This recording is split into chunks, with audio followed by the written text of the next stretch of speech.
Yes, that's better. Fine. Okay, sorry about that. Okay. So what's going on, man? Oh, nothing much, man. Just got back from Dallas. By the way, Dallas downtown sucks ass. Got to go out to Minneapolis tomorrow, so it's gonna be a crazy ass month for me. Okay. And plus, I heard like Bunkei is going to final round, so it's not BS this time. They're actually going. Ben, Yeah, Yeah. the time off, so that's all I needed. nice. That's There what won't he be said. any last minute like. There's nothing really important going on next year anyway. All right, so that means you're winning AE, right? That's why you're going to final round, so you can. Well, show I was just thinking about, since I'm going to final round, I mean, maybe I can talk to Scott Poplar and maybe we can, get, hold on. I'm not adding all of you folks. I'm only going to have one person at a time because there's always too much black background noise going on. Exactly. It's a bit of a clusterfuck. So I'm going to have one person on at a time. But basically, yeah, I was thinking about maybe I could talk to Scott Poplar and maybe I can do a 1st to 10 versus Tokido. Only versus Akuma. What do you think? No. First and foremost, dude, no. Don't even embarrass yourself like that. Second of all, Wait, you played my Oni. exactly. That's why I said, don't embarrass yourself like that. I don't even remember the count, but it was bad. You know what? This is the problem with brothers nowadays. They don't support each other. I mean, I believe that. I'm just speaking the truth. Truth is overrated. You guys. I'm saying, though, the truth is the truth. The truth will set you, what? Free. I mean. All right. Yeah. All right, Atomic. So anything else you want to add? Because there's other people waiting. No, man, just saying what's up, man. You guys can kick me out and shit. So gotta go do Okay. shit. Das Boots. You did. Yes. Now, see, Ben, this is the problem. Okay, now boot him. Okay. On this thing, I haven't booted someone in Skype in 3 generations of this software. Okay, well, das Boot him. Okay. Okay. Okay. Now, this is the problem. You're trying to run a show, and then you just invite somebody randomly. I don't invite people. And that wasn't even the person you was, messaging me about. I thought he was going to get on here and talk about KOF. So, you had someone disrupt the show for about 10 minutes, and he added nothing. Okay? Absolutely nothing. And then, that's the same guy who said, oh, yeah, when you come to Vegas, you're going to get a drink and blah, blah, blah. And this guy right here was nowhere to be found, seen, or whatever. I still don't even know what he looked like. So, I mean, whatever. Oh, yeah. Oh, all right. So Silent Shinobi wants to get on. Oh, okay. Yeah. Okay. Yeah, put him on.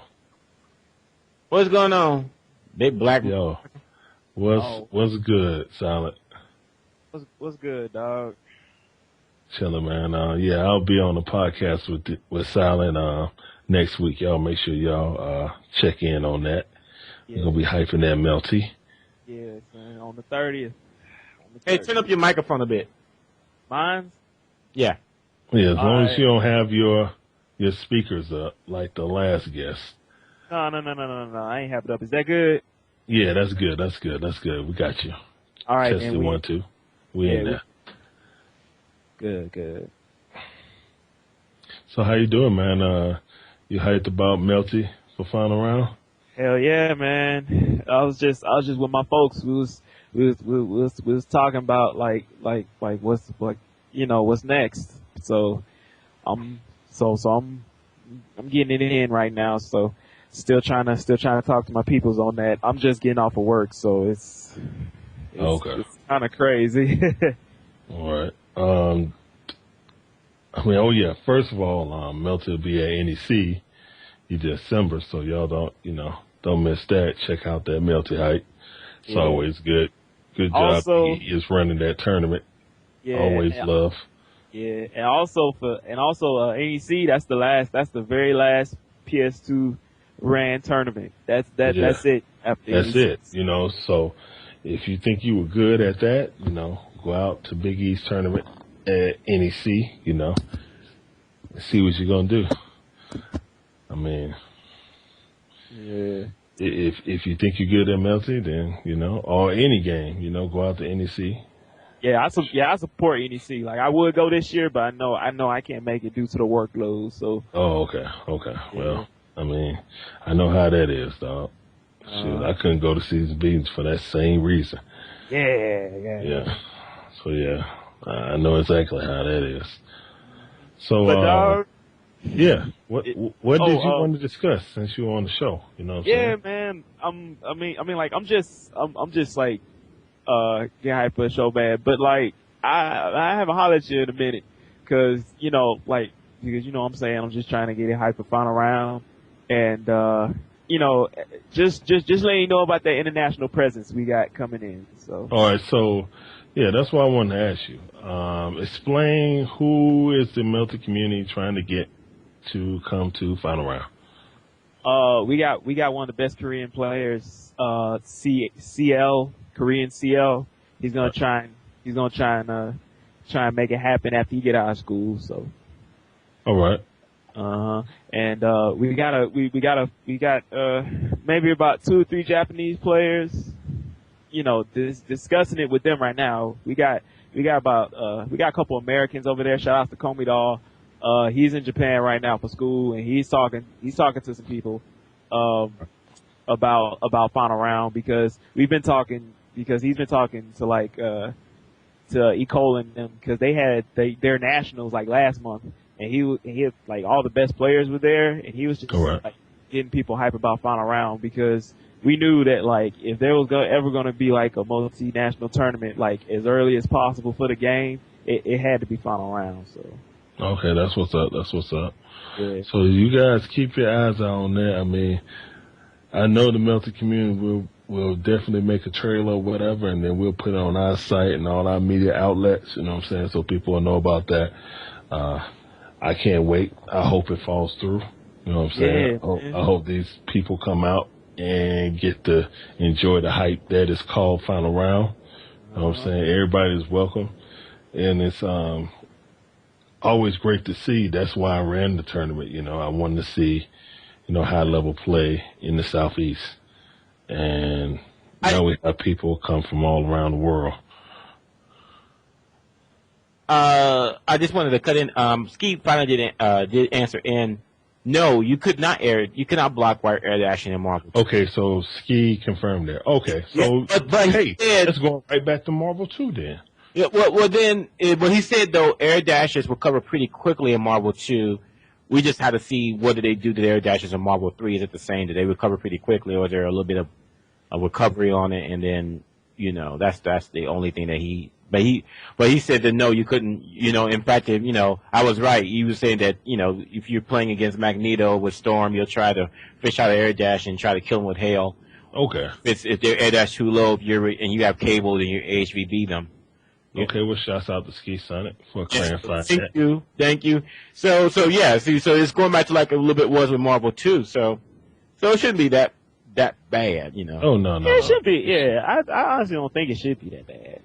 No, it shouldn't be that bad. Then it'll be something that will give OG players a reason to play again. You know what I'm saying? The ones that was on the fence, especially the ones who love zoning. You know what I'm saying?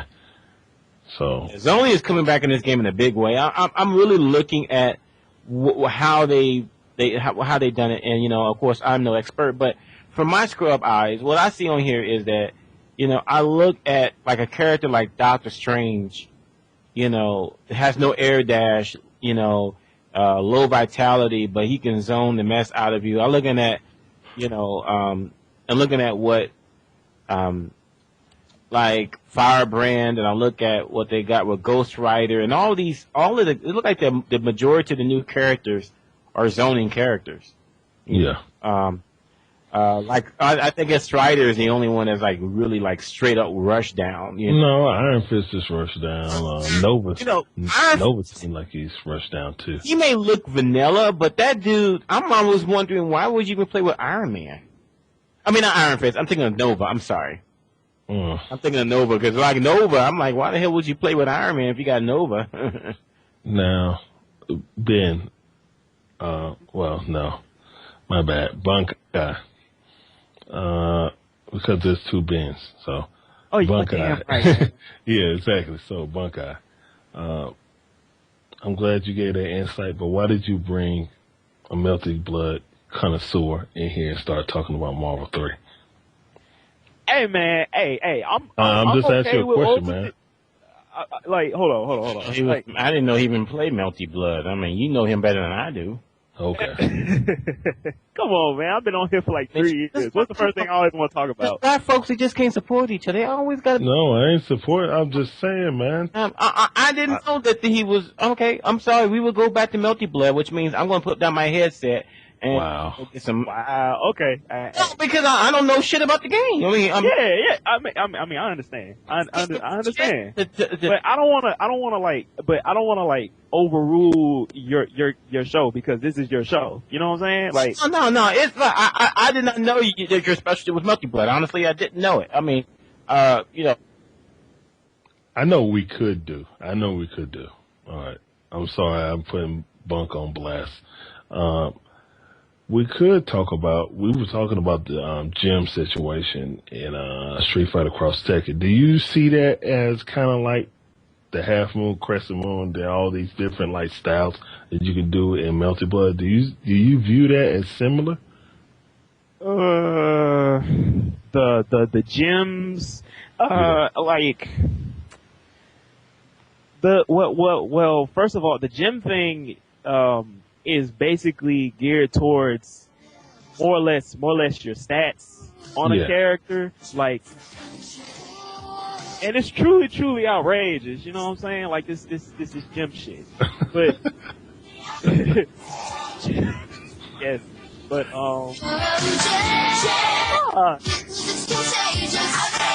yo, seriously. You stupid, man. I'm sorry because I've been meaning to do that ever since the announcer was. So in my gyms, I just pull out the gym in. All right, go ahead, man. I'm sorry. No, man. Real talk, though. You know endlessvideo.com, right? I had that shit on repeat while I was watching the trailer for gyms, dog. I swear to God. But the gym, but like, to me, like the gym system is like geared towards someone's stats, but like the moons, like the crescent things, like they're more or less grooves, like in CVS too. Like okay. Like they change some of the move set of the character, but the main thing that it changes is how the meter works. The moon system is just basically how the meter works. And like in most cases, some of your characters' moves, like they'll have different moves that they don't have in other moons. But like with gems, it's like the same character with the same moves, but we're gonna give him more defense, or we're gonna give him like auto throw teching, which I think is like the stupidest motherfucking gem ever concocted by man. Like, I don't think auto guard would be worse than auto throw tech? Auto guard didn't. Wow, son, I fucking forgot about that. Okay, auto guard is worse. Alright, auto like you can just, because we were talking, like, I swear, me and Eddie and Cool Breeze, you know Cool Breeze, right? Hey, you should, you know Cool Breeze. But like, they were all at the like the Birmingham Monthly we had last night, and we were talking about this shit. And the thing that with auto blocking gyms, like everyone just is like backing the fuck up from it, because you can do some dirty stuff with auto blocking with an auto blocking gym because there there is no risk involved with you doing like almost anything pertaining to being on the offensive. Like there is no like no bait for it. There's no punishment for it. You can do whatever. Well, all right. Look at it like this. This game has chain combos. So Okay. unless you walk into like a roundhouse or anything like that, the auto, guard may save you for getting hit, but you're gonna have to block that second and third hit of the chain combo. You see what I'm saying? Yeah. So that's why I was thinking. Like at first I was like, oh, that's stupid, that's broken. But then I started thinking about it. Like, okay, this is a chain combo or target combo based game. So auto guard on one hit really ain't going, unless it hits and it does like a parry. Now, if it's auto guard, then it'll make you go in the guard position. But if it's a parry auto guard type move, like give you an automatic like parry move, and they can still do their move instead of being in block stun, then that's when it gets a little funky. So that's when it's going to be real nasty if it's like that. Yeah, because if I understood it correctly, when Seth was demonstrating it, it looked like that it also does not work against specials, only normal. Well, that's what you want to do it against normals. Right. So if you walk forward and someone does an uppercut, then you're... No, well, I mean, you want to be able to do it against your footsies. If somebody got a good sweep, you know what I'm saying, like Ken and Ryu do, if you could, like, just keep walking when they try to footsie you and low forward you, and if you could hit them before they 2-1 the fireball, then yeah, I mean, it'd be an awesome tool.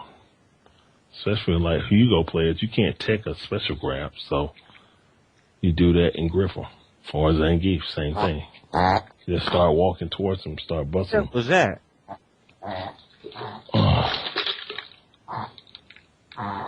What was... My dog. Oh, okay. It's cold out there, man. But yeah, like pertaining to the whole Gem and Moon thing, I hope that like kind of like pretty much brought light to the comparison, because it more or less too long didn't reversion the Gems buff stats, and the Moons just change the meter and the way characters fight. There are certain play styles with the Moon thing too, but that's going like a little like into what the game is all about. So, yeah.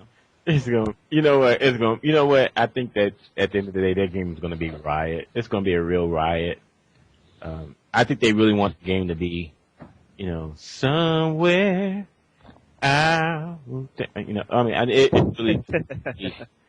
I don't think it's not. If you want to play a pure fighter, then play Street Fighter 4.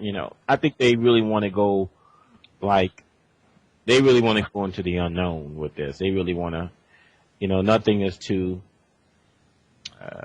I can agree with you on that. Yeah, I mean, and that's, to me, I don't mind Capcom doing it because this is a new series. It's a brand new series, so you got to find an identity for it. So, and even, and really we got to look at this. Normally the first game of any new series is ass. But the sequel, AKA broken? yeah, it's broken in some way. There's always, because they can't account for everything. You can't, no matter how good a beta testers you have, you can't account for hundreds of thousands of people playing the game nearly, every day, almost nonstop. So, but then the second game, and a lot of times the third game, usually are really, really good. No, the second game is usually good. The third game is usually, ugh. Okay, I will give it to you on the basis of Alpha. Let's see, Alpha. First right. I prefer Second Impact, but that's just me. Yeah.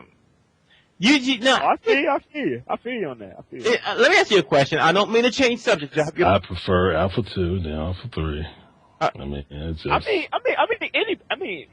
anyone with half a brain does, but whatever.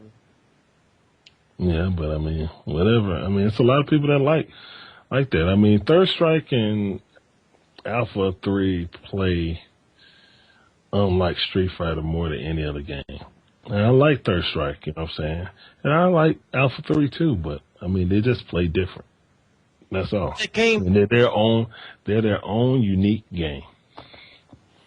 Can I ask you a question? Do you think that that Capcom meant parry to be such a focal point of the gameplay? Yeah, that's why they kept tweaking it. They tweaked it for next generation. Next generation had the silliest parry. I mean, it was innovative. And actually, the parry worked how they wanted it to work. Like, actually, they had thought behind it with the parry, like actually moving the character that's getting parried and the character doing the parry. They would, repel against each other. Mm. So, I mean, now the bouncing, over stuff and bouncing way in the air, that was kind of silly. But how it worked, I mean, it was decent. I mean, I don't know, man. I mean, it is what it is. I mean, focus attacks, some people don't like focus attack until, FADC combos and stuff like that. I mean, it is what it is. It's just a system in the game. You got to adjust to it. It's a part of the game. Can't really whine about it. Don't whine about parries. You know what I'm saying? I mean, it is what it is. Stop pressing buttons. As we like to say in the community, stop pressing buttons then. You won't get parried. Stop pressing the wrong buttons, excuse me. I mean, I'll take it from there. I mean, I know, Ben, I know you don't like Street Fighter 3. I know you don't like it. So, I mean, that will be. Don't like it. I mean, I don't like the principle of the game, because really to say that I don't like the game, I think that's ignorant for me to say, because I don't play it at even a competitive level. So I just say that I don't like the fact that the game to me seems like that it's revolving around too much on one mechanic, and I think it kind of detracts from the game. I don't know. I mean, that's just how I feel about it, You don't think that Street Fighter 4 revolves around FADC and the ability to use it? But yeah, does it revolve around FADC? No, I don't think it does. I mean, I think that it definitely is a mechanic that's used, but I mean, it's not like you have to do it, and in order for you to win, I mean. No, you don't have to do it, but those that can do it can actually, like, any way you can do it to an easy, however easy or hard you can do it to doing it to an ultra. I mean, that's usually the main way you can combo into an ultra. Right, So, right. I understand that part, but to me, and like a character like T-Hawk. I mean, T-Hawk don't have it. He can't focus into anything. Yeah, I know. Capcom, really have shown that they have no respect for the Native American community. And it's plainly obvious with T-Hawk. So we'll just leave that as it is. But I don't see. I don't know how to explain it, but I just don't. Don't just call Capcom racist. I mean, no. I mean, I'm sure that they have their token few that they do like. But no, I mean, FADC to me is not the same as parry. I mean, I think that, like, I don't think the game revolves around it. I mean, in some ways it could be worse than parry, but in some ways it can be better. Because really, I mean, being able to throw out a move and then just dash out of it to be safe. I mean, some people say, okay, well, that's good. But then you go to another game where you can't do that and you have to commit to your special moves, whatever it is. You know what I'm saying? If you want to throw that fireball, then you see them jump. You can't just go and just FADC out of it. You're going to eat it for being a dummy, for not dang going, using the right positioning to, use your projectile. So Yeah, I don't know. I mean, it just depends on your preference. right. But when you FADC, correct me if I'm understand, but when you're usually at disadvantage when you FADC, or you're not. So No, some people are not. Like if you FADC Fei Long's DP, he's at frame advantage. I mean, it just depends on what moves you use it out of. You know what I'm saying? Like Rose could throw projectile, then FADC out of it and then follow it. You know what I'm saying? Like throw the javelin, then follow it. I mean, things like that. You know, like if you would normally throw a projectile, but then you just FADC out of it to become safe. But the main thing is like FADC a dragon punch, and you didn't connect with it. It's just like what Punko does. I mean, his self is so deadly because, I mean, he gains meters so fast that he always have meters to FADC out of, and you FADC out of, focus dash, focus attack dash cancel, for those who don't know what I'm talking about. That's just an acronym for, a style of play. But if you FADC out of the second hit of Seth's Dragon Punch, I mean, you pretty much can hit confirm the Dragon Punch. And that's what makes it so nasty with Seth. And I think Seth is at neutral, but if you're at neutral, so what? He has 3-frame short attack, and then you got a spinning power driver, 360 move. So they're changing that in age 2012. Okay, I mean, that's kind of. I think he's -2 now. After you, really, at the DP. Oh, so he can pretty much get hit by crouching short if he dash in. So when he does that, his only option is to backdash now. So I guess, Capcom was watching Evolution, just like, oh, this character's too nasty. I wonder. So they nerf Seth like that. Wow. I don't agree with that. I don't agree with that. I mean, it's a lot of people saying he's top tier now. Like, he's the best in the game. I think his risk reward is so good, but you got to be a superior player to play with Seth because your defense has to be good. Honestly, I see him as high or top tier. I don't think he's the best in the game. I think he's high or top tier because when you look at what he was an offensive juggernaut in vanilla, but then on his changes from going from vanilla through arcade edition, I mean, he's, his dive kick is not nearly as fast. They put more recovery on his teleport, et cetera, et cetera. But they left most of his tools intact. But at the same time, they gave him, when he originally got in the game, he had, 750 life? So they gave him over 100. He had 750 life, 750 stun. He's gotten 100 extra life and 200 extra stun. Yeah. But that doesn't matter with Seth. Seth doesn't care if you could. Everything that kills Seth now pretty much killed them in the old game. The problem is people understand how to play Seth now. I bet you take Punko and let him play vanilla, it wouldn't even be right. Because that Seth, just like I said, the teleport is better in that game. Yeah, it's really quite. That's my whole point. Like, his tools are better in vanilla. I mean, he dies. He dies faster, but it's somewhere. He should be somewhere in what top 3. But what there was the God in the. He's probably the best character in vanilla. I bet you if Punko go back and play vanilla, he'll probably destroy everybody. Like, he's already winning now with this. I mean, imagine his Seth with the sniper. Yeah. Jump back fierce. I mean, seriously.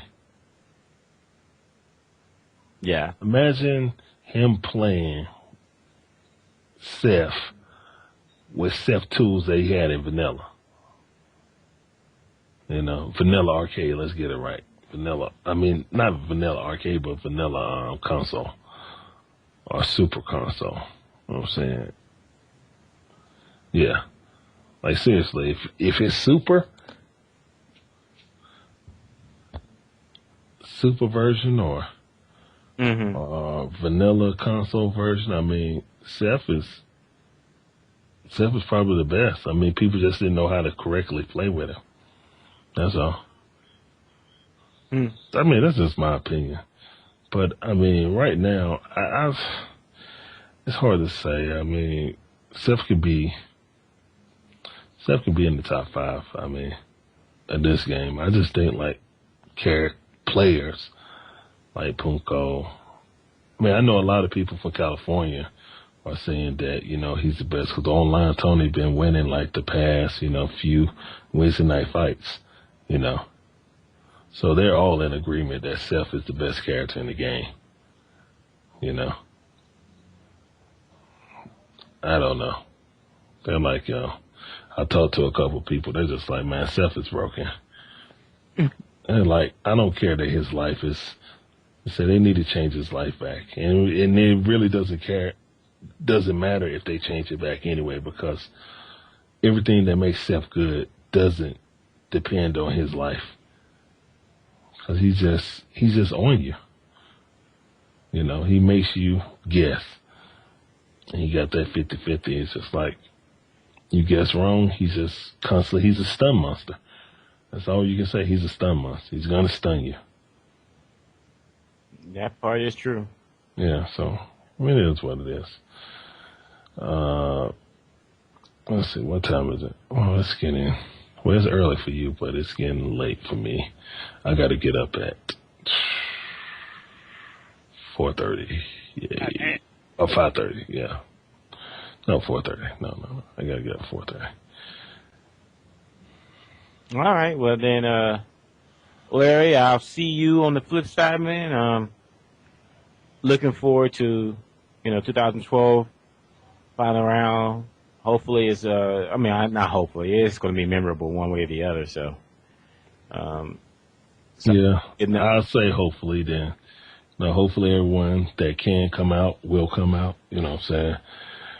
Hopefully everyone that does come out will enjoy themselves and tell their friends. I've told all my friends, and they're all gonna come with me. So, shit. Okay, that's what's up. Oh, by the way, is it really true that you're going to final round this year, dog? Yep. That's what his mouth say, man. Off, and I finally got. I got that week off. So, it's all ready to go. I'm excited. And then, and I wasn't able to get Evo off. However, since Evo is happening over a weekend, I might be able to go there on Friday and stay through Sunday. Okay. Yeah, man. Well, man, come fuck with me. I'll drink with you. Shit. I'll drink. You can drink. I'm just gonna drink my Diet Sprite, but. Oh, that's right. Oh, okay, that's what's up. I'll go get my pink lemonade. Shit. Wow. I'm just like, all I really want to do is just take me, I like to eat. So just take me to the best spot or best barbecue, best Chinese food, et cetera, et cetera, et cetera. You know what? Oh, I got the spot for barbecue. Okay. I know the spot. I live in Seattle. So barbecue, what's that? They believe that just getting some wings from Kroger's and putting some mullet sauce on it is real barbecue. Yeah, y'all don't have no sweet tea there either, do you? Nope. That's what I thought, man. Man, it's damn Seattle, bro. It is sour as cream cheese out here. Wow. Yeah, I'll take you to the spot when you come to final round, man. All right. Well, then that's good. I cannot wait. You know what? Hey, so Larry, let me ask you a question then. Okay. Logistic later, but I was thinking about coming in on Thursday. Okay. Would that be all right with you? Man, Thursday, the best time to come in. Always come in on Thursday. Yeah, come in on Thursday because if there's anything after that, I can show you where the spots to eat at then. Okay. But and then that's going to have to happen before I really start setting up. Because really and truthfully, once it's like 3 o'clock, I'm already in final round mode. Plain and simple. Like it's 3 o'clock. I wake up probably early anyway, 6 o'clock, and then that's it. You know what I'm saying? Till that Monday. 12 after I returned the truck, the moving truck. You know what I'm saying? So, I mean, really, truthfully, I mean, you come in on Thursday and we get set up pretty fast. I'll show you this place called Fat Matt's. That's the best rib joint that I know of, that I can think of. I gotta remember. See, if I know it's gonna be. Oh yeah, Fat Matt's on Piedmont Road, dog. Fat Matt's is the joint. Any real barbecue place where it's an adjective, then the person's name, you know it's gonna be good. Oh yeah. It's a barbecue and blues restaurant. So yeah. I'm telling you, when I tell you the meat is falling off the bone, I mean, I'm serious. If you pick up one by the bone, the meat will fall off of it. Like, seriously. Man. They just have slather of sauce and meat, and then just roll it up, and then put 2 pieces of bread on it and spow. So, and it'd be a line out the door. You know what I'm saying? Ooh, yeah. Man, I know what you mean. And you can smell it when you're driving up. You smell the ribs when you're driving up, dog. Oh, damn. Yeah. And, Yeah. I'm sorry, folks out there, but you understand here. See, I'm originally from St. Louis, and so I'm here in Seattle. Don't get me wrong, I like Seattle. I like living out here. It's my home. But, you know, there's some stuff you just can't get out here. Yeah. And good barbecue is literally number one. It's number one? That's number one. No, I take that back. I had legit barbecue one time. It was only because one of my customers was originally from Alabama. Oh, that's what's up. Shout out to Alabama. So he came up and he moved up here and he made me some barbecue, man.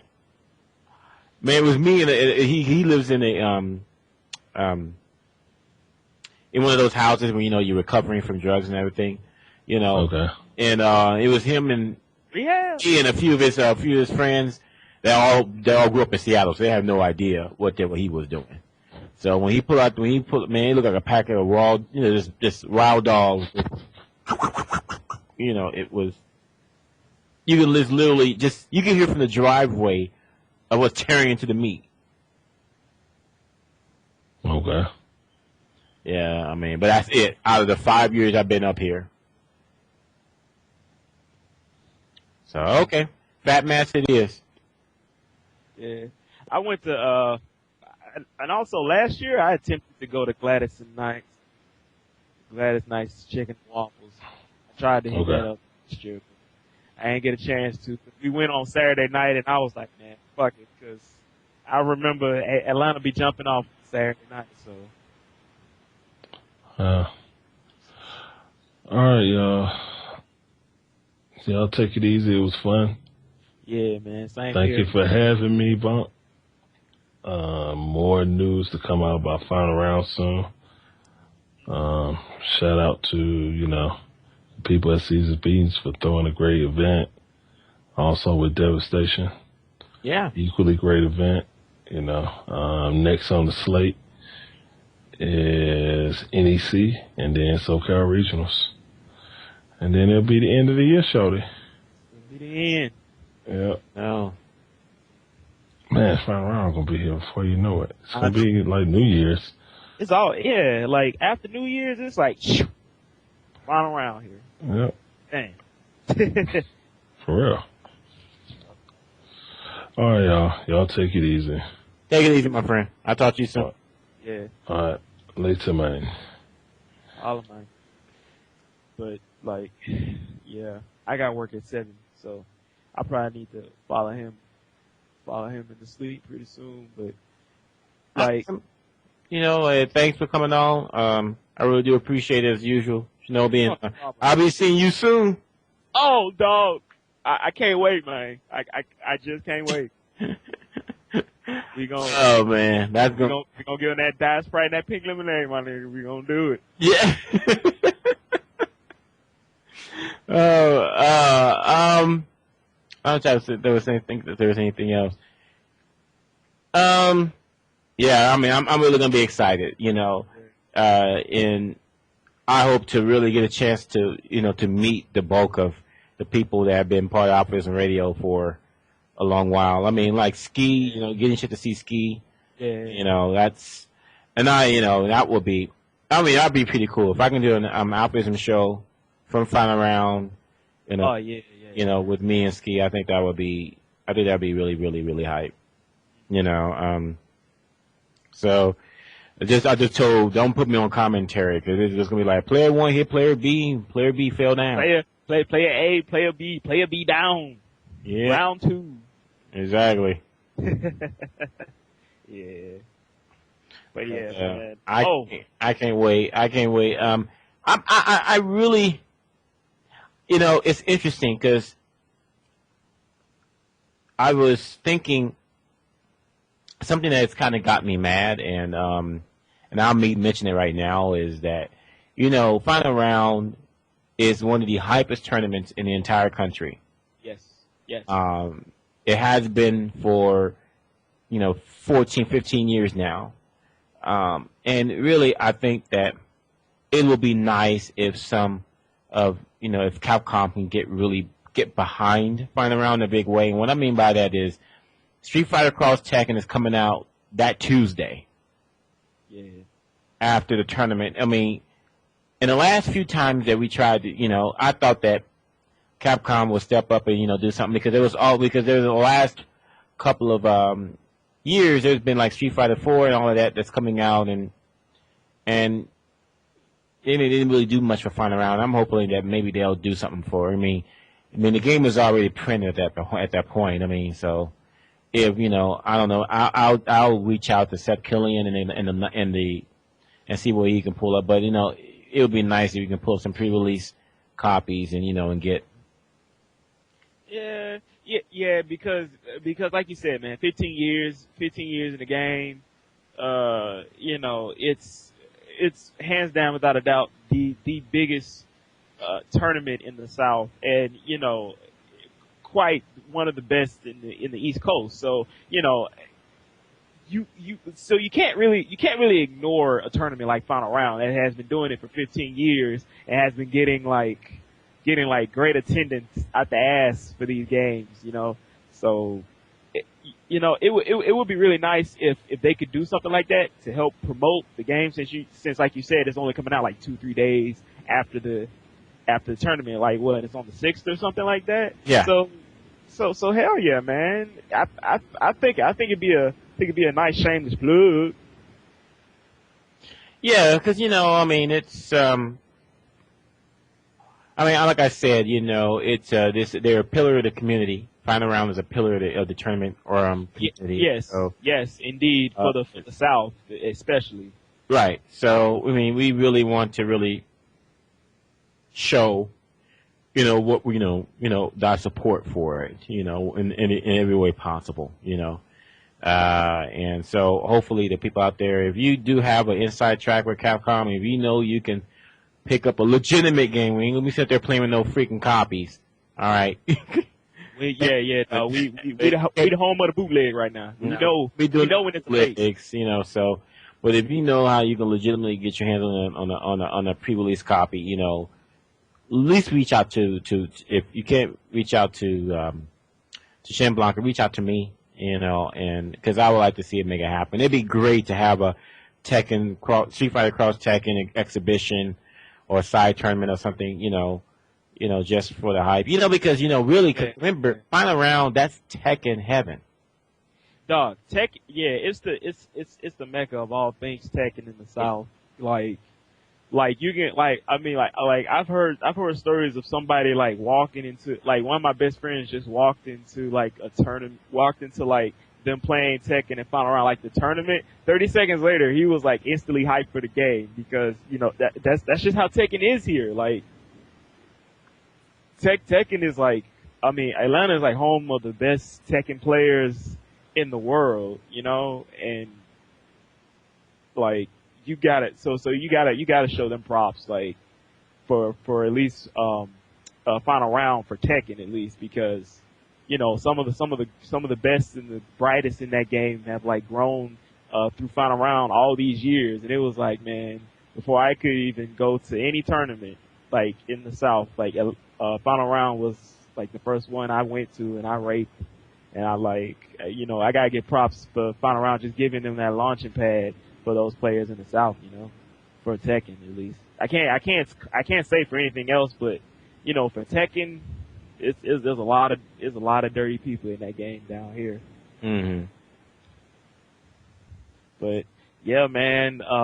15 years to even think that a tournament could just be able to survive 15 years, especially at a time like this where we need big tournaments like final round and NEC to like keep things moving. This is a great time for fighting games, so we need to just keep those tournaments up, keep them moving, and even with the ones that haven't been on as long as them, like Seasons Beatings this past weekend was it was amazing. It really was. It is, man, it's, I'm glad. I really am glad that we've seen such a big turnout, because I feel like that it won't be long before, that the sponsors will get behind fighting game communities, not just Capcom and but I mean outside sponsors will get in on it, and I really, it's starting to happen already, but this is only going to lead to better things, and so I'm really happy. Seasons Beatings is so hype, and and I know a lot of people I was talking to a few people about because I remember I was just stumbled onto to StarCraft stream, and there was 40,000 people watching that. Yeah. And I don't understand what's going on the screen. StarCraft is, I've actually watched an hour-long match video of StarCraft, and it would be such excitement to like people watching it, to like people who actually know the game and watching it. Right. But like I couldn't get anything out of it. Now I'm trying to just watched a random Guard Crush stream one night, and I think it was not this one that just happened, but the one before it, and I was just trying to think how can people not see that?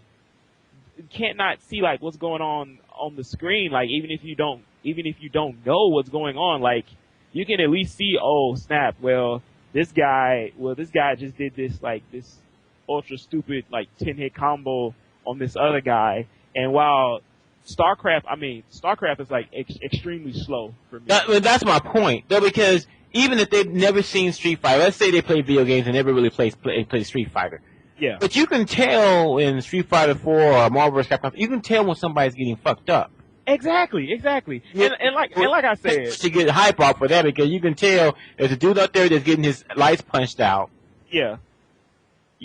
But like I said, you can most likely tell that in StarCraft. Well, matter of fact, I know you can, but it takes longer for you to get it in your brain that okay, well, this guy fucked up and put a Terran on the wrong side of the region over there, so he's gonna get ambushed and fucked up, and then he's gonna get on this hill there, and he's gonna drive his little Humvee to the other side of the enemy's territory where they can get shot up, and then it's GG's. People don't even lose respectfully in that game. It's oh, I'm getting fucked up. I may as well just press G and G together and just admit that I lost. What? Nigga, it ain't over till it's over, dog. At least in fighting games, I would believe. Damn. Did you know that? Did you know that? Have you ever played StarCraft before, Shinobi? I have, but I played one, and to be brutally honest, I am horrible at it. So I am so god awful at it.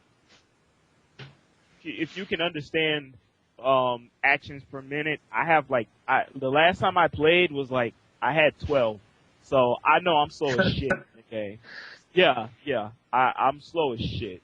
So, Well, first of all, I mean, like I said, it's so easy. That's why I said that the advantage that we have over real time strategy games is that anyone can see what's happening in a fighting game. It doesn't. You don't need to know the game to know that somebody's getting they behind. Especially with the cinematics that they put into the fighting games nowadays. It's a cinematic sequence now when you land Ultra on somebody. It's like watching Oni doing this Ultra 2.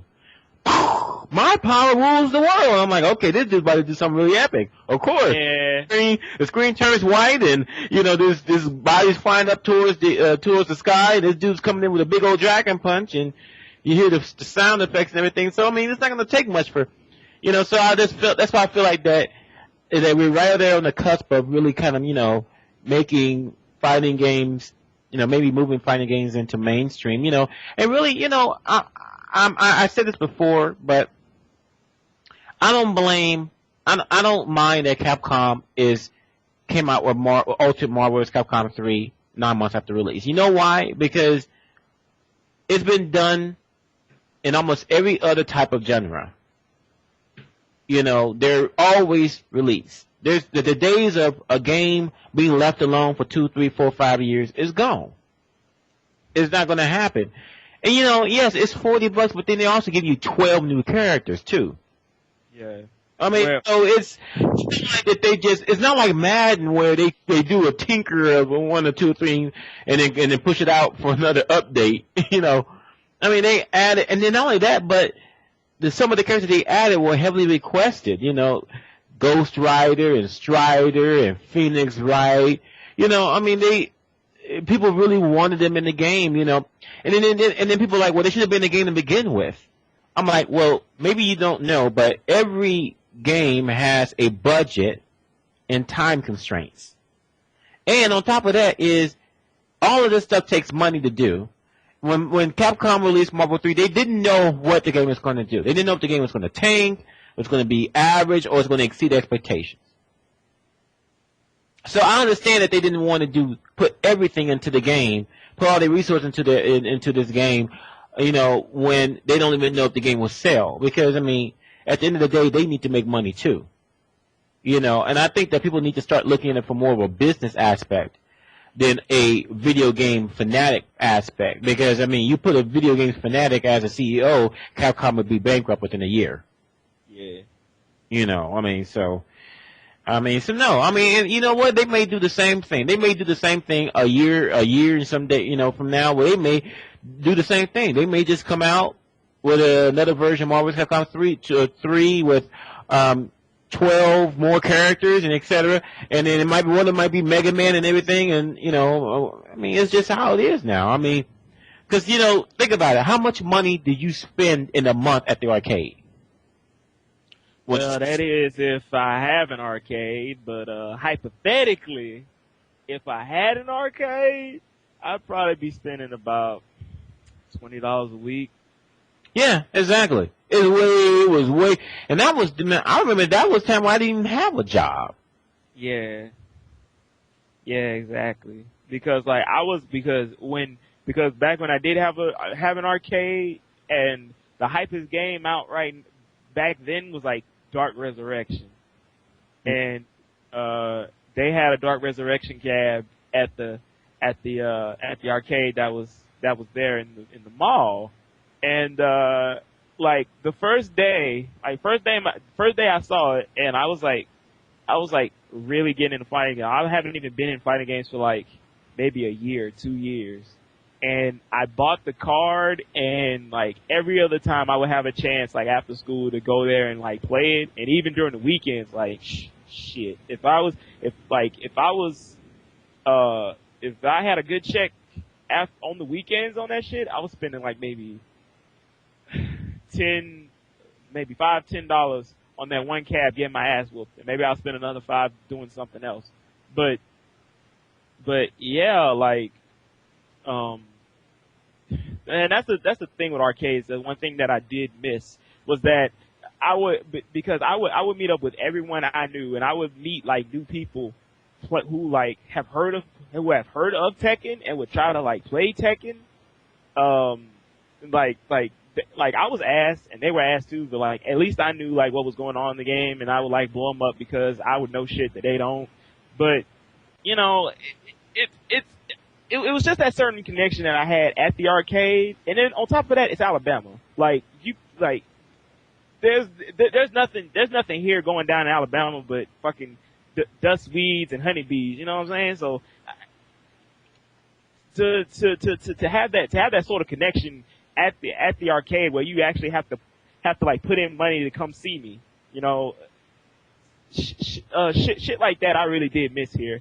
And then that was just such a younger time. Nowadays it's like the day of the patch. You know, next gen consoles, like everyone's hitting up online, and you don't see that many people at tournaments that you used to, and all that stuff. But that's on a whole nother topic. But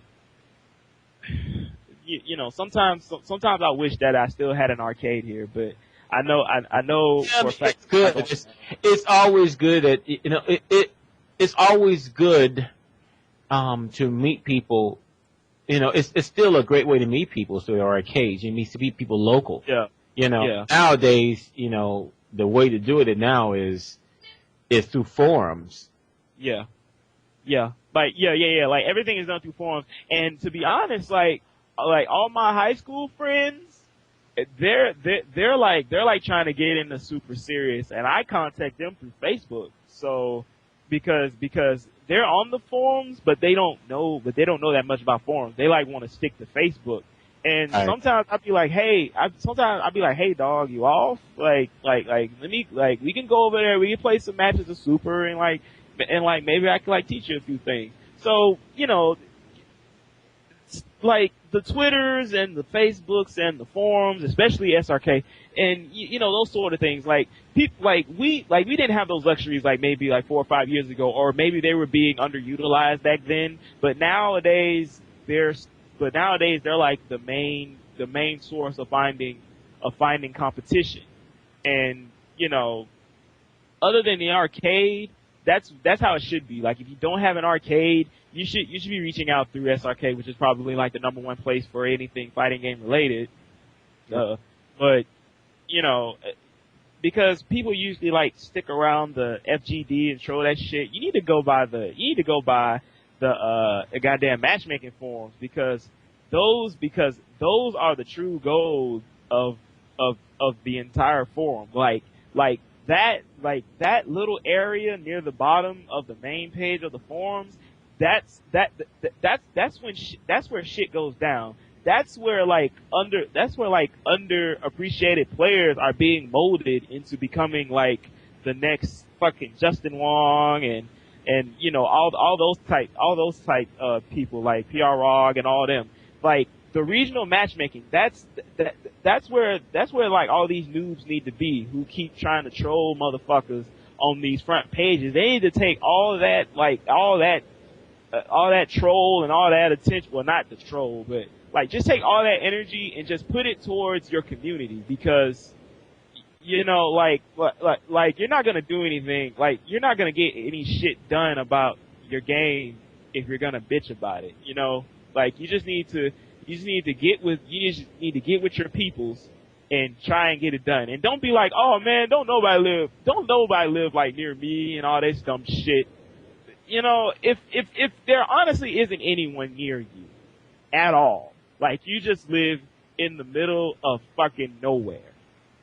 You can at least, like, I know you should at least have a goddamn next gen console. If you do, you should at least have someone within 50 miles of you and just try to have a decent net play, a decent online match for the people who don't have anyone to play. It's not for the lazy.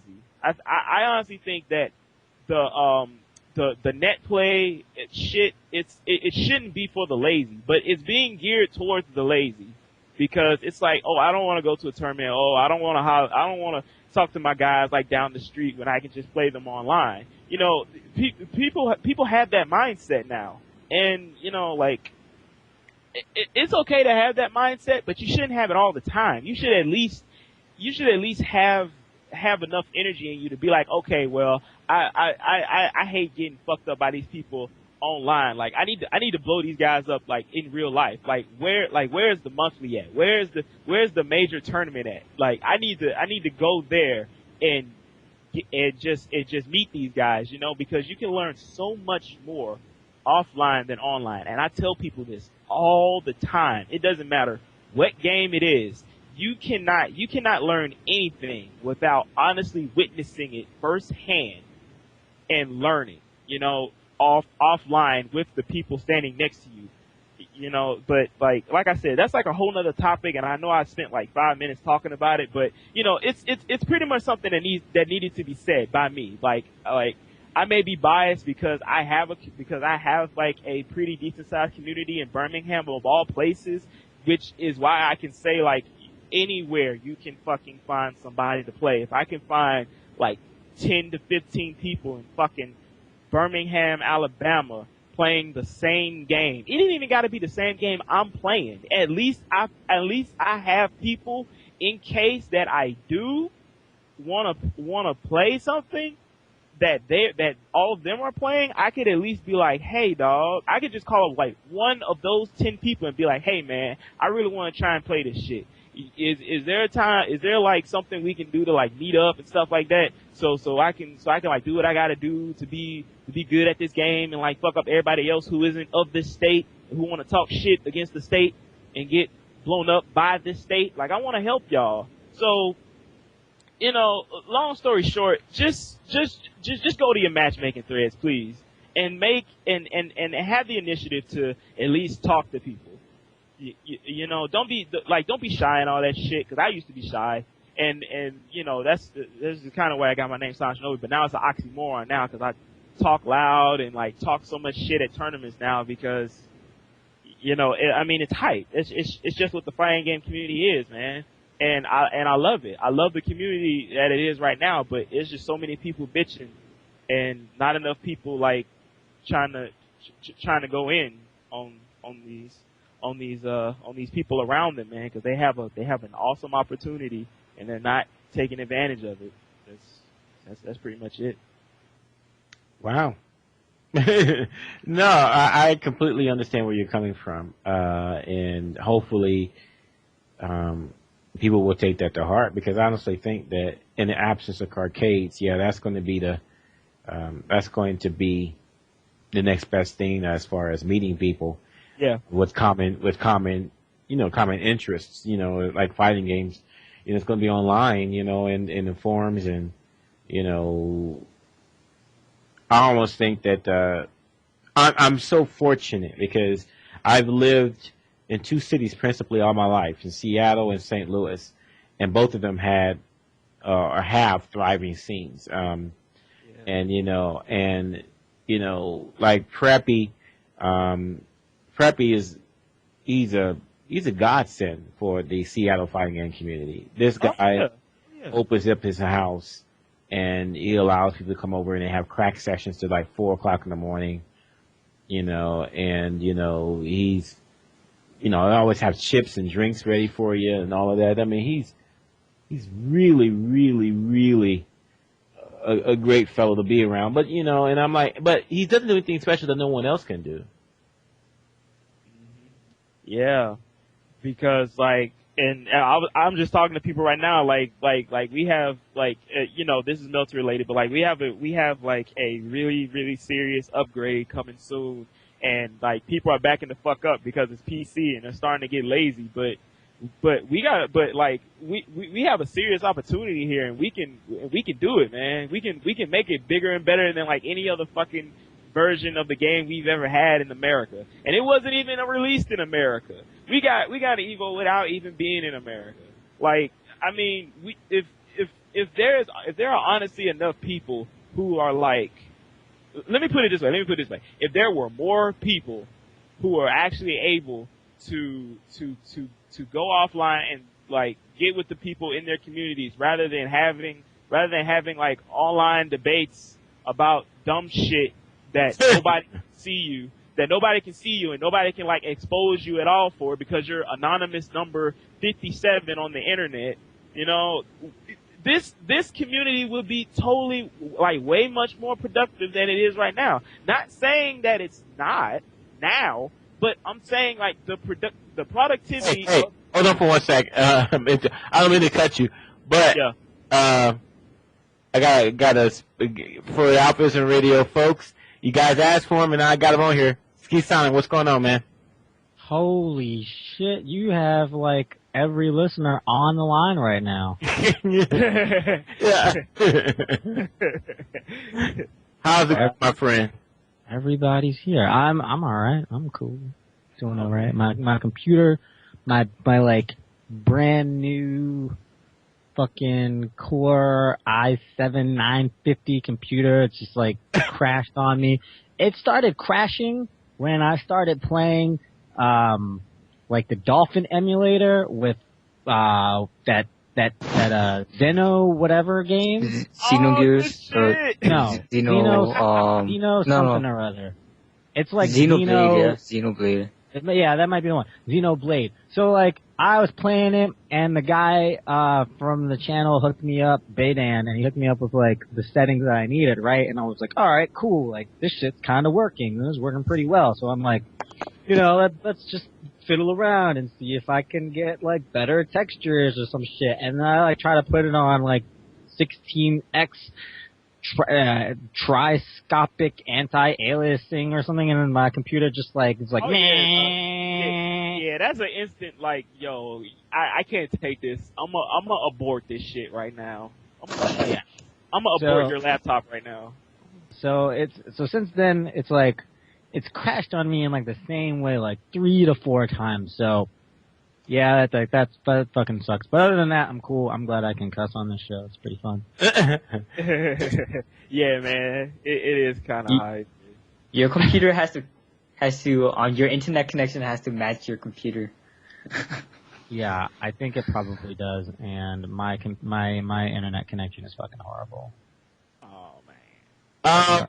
I want to go ahead and start by asking you. So, first of all, you know, great job again with that commentating. Hey, thanks. So, what did you think of season's meetings overall? It was an awesome event. I was really happy to be there. It was a little bit different. Well, it was a little bit less than I expected. I expected like more people to be there because last year the venue was so packed that you didn't really have any space to like move a lot of the time. And, you know, that's kind of one of the reasons why I was like, well, Daigo's wearing these headsets now and everything. Like it was really packed. And this year I feel like it didn't quite reach that fever pitch, but they had a nice new setup in Momo's this year where they actually took away a lot of the chairs and crap like that, and they funneled a lot of the traffic to more of the open areas. So I think that might have had something to do with it. I'm not sure about overall numbers, but I think that they could run another event like that at Momo's. And I think that one of the main reasons that they were looking at not running an event like that at Momo's again was because of the size, but I think that that was one of the things that stood out to me. At first I was thinking like, well, maybe this isn't because this is because like Daigo isn't here, but I really think that Street Fighter 4 was just at like this like level of popularity last year where there were probably more new people than there were this year, and you had kind of like Daigo doing the whole World Warrior thing. Well, not before last year he was doing like the American Warrior thing. This year he seems to be doing like a little bit more of the World Warrior thing. So I think the attention has just waned a little bit. You know, and we even saw that this year with Evo having actually less entrants in Street Fighter 4 than Marvel 3. I mean, not than Marvel 3. Less entrants in Street Fighter 4 this year than it did last year. But, you know, there's Marvel 3 to pick up the slack. So there were more people, like, overall, I think, at both, but I'm not sure about the overlap. But it was thick. Let me ask you, so, what you think of Flocker? Flocker is really good. He's totally legit. you can tell from that picture that Caraface took, where like Viscount is like mashing in like utter horror, but like Flocker is just like smiling with this like vicious grin. You know that somebody is like good at the game when they're like smiling when they're fucking somebody up, because that doesn't really happen a lot, I think. And he was like mashing fools up. So I asked if he was at Evo. He said, yeah, he got 13th place, which is, you know, that's right there on the cusp. And I hear tell he was also at Devastation, and I think that he was in kind of like a really tough pool. He might have lost to like Combo Fiend twice, or I think he might have lost to like Combo Fiend and Puerto Rican Balrog. So it wasn't easy for us around here. When I say us around here, I mean like us like outside of Miami to know how good he was. But actually, I think Flash Metroid had been telling me about like this Phoenix player. We would always say like, yeah, we have like nothing but Phoenix players in Miami. There's like 5 of them, and they're all pretty good. And he would tell me about their teams, and I think that he would tell me about the like Zerotron Phoenix one as being the best. So it's actually no surprise for those guys and everything. Like Flocker's totally legit. He's definitely like the man of the weekend. You know, we had a kind of lackluster World versus United States 5v5. But I mean, from the American perspective, but Flocker made both of those Marvel 3 events like something to watch. So he's awesome. I also wanted to ask you, you know, as far as Street Fighter 4 goes, the winner played Cody. Mm-hmm. What can we learn from that? Well, you know, I don't want to go out on a limb. Well, I mean, like, what you might want to take from this is, well, maybe Arcade Edition is closer to Super than we thought, and maybe the tiers aren't as rigid as we thought. Maybe there are characters that are better than we thought, and, you know, like, the thing about Super Street Fighter 4, for the duration of its lifespan, there was really, like, not a tippy-top tier. Like, people would kind of disagree. Like, I mean, Cammy started to come out as very, very good. Fei Long started to come out as very good.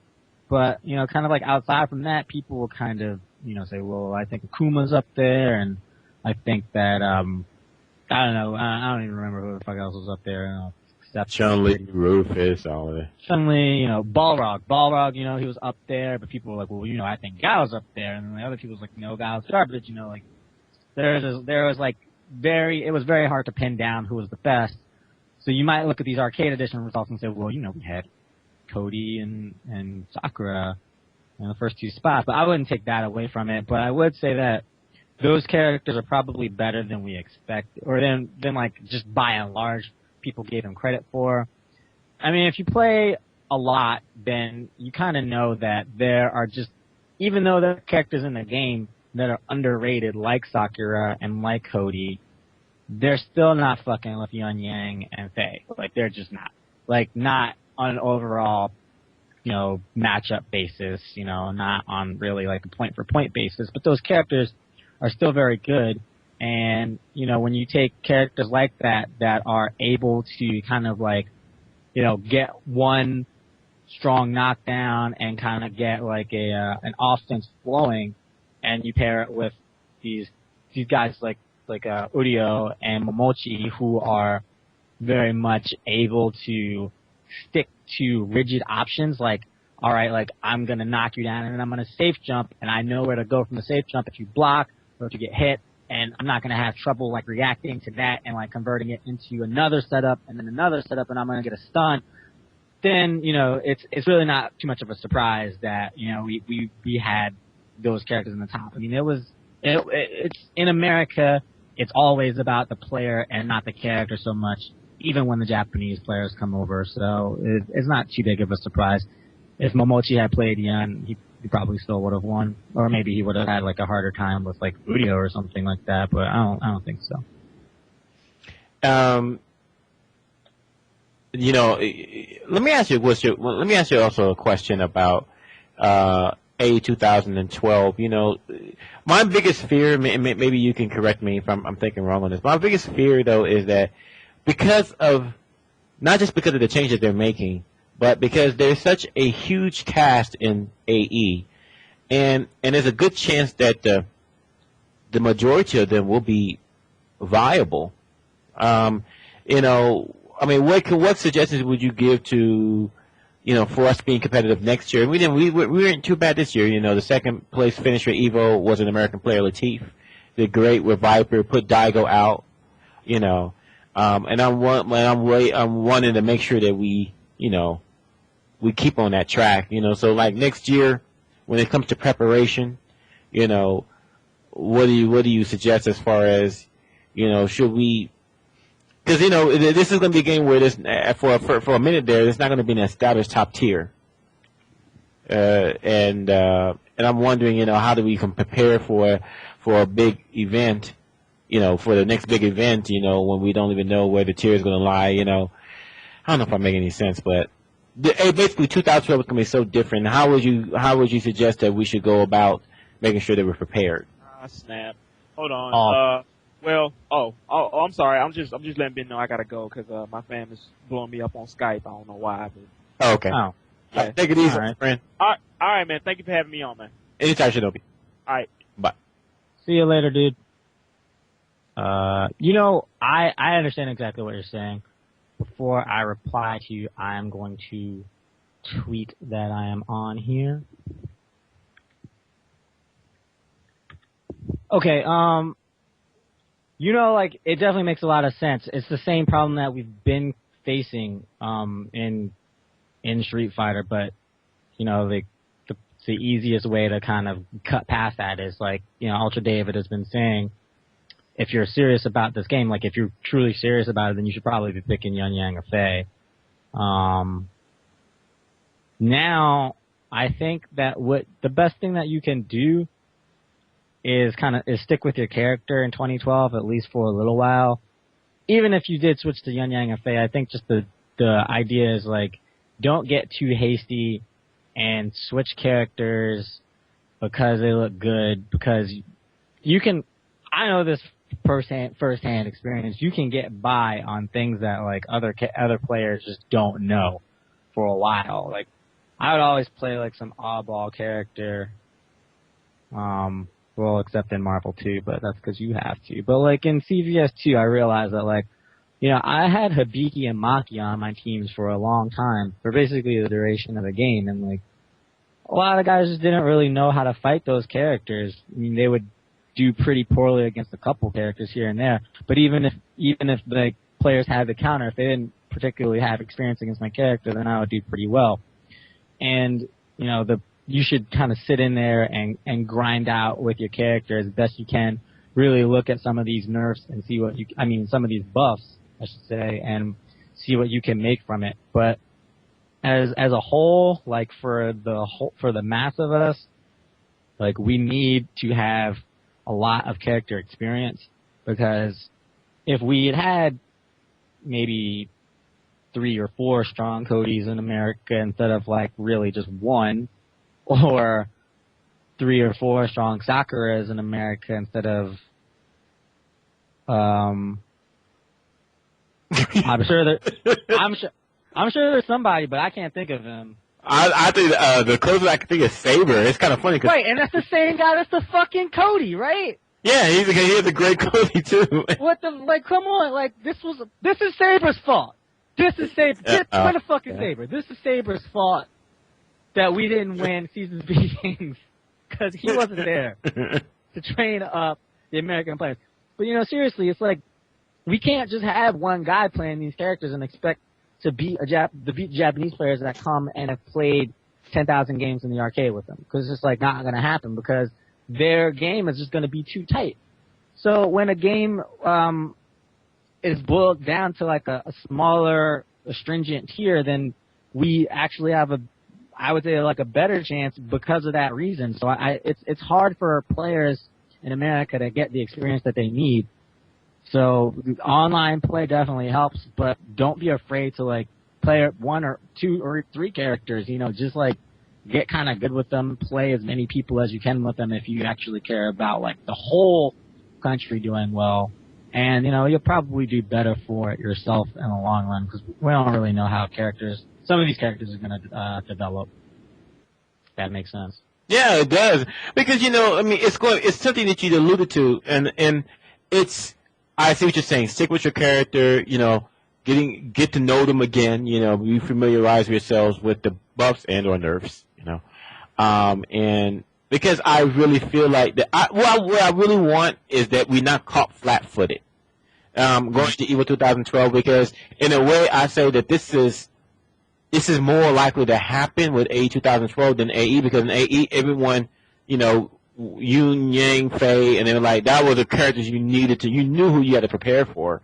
Even though in America we only had 2 months to do that. And we had no Yangs. No Yangs, But now it's like everything is starting over fresh now, essentially.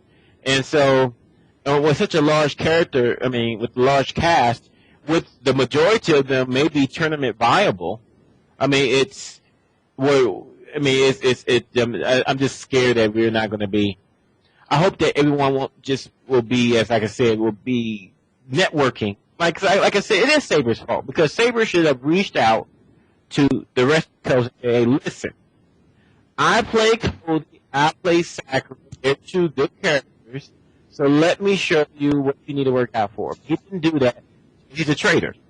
But I think that we need to work with that. Hold on, there's an echo. Well, I'm like, whoa, dude, I'm getting wicked echo here. Is it just me?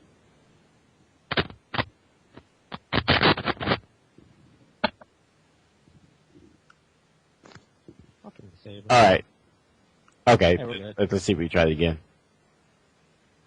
I blame Chris Hu for stop playing Cody for only. Because his Cody was pretty ill in Silver. We stopped playing Cody.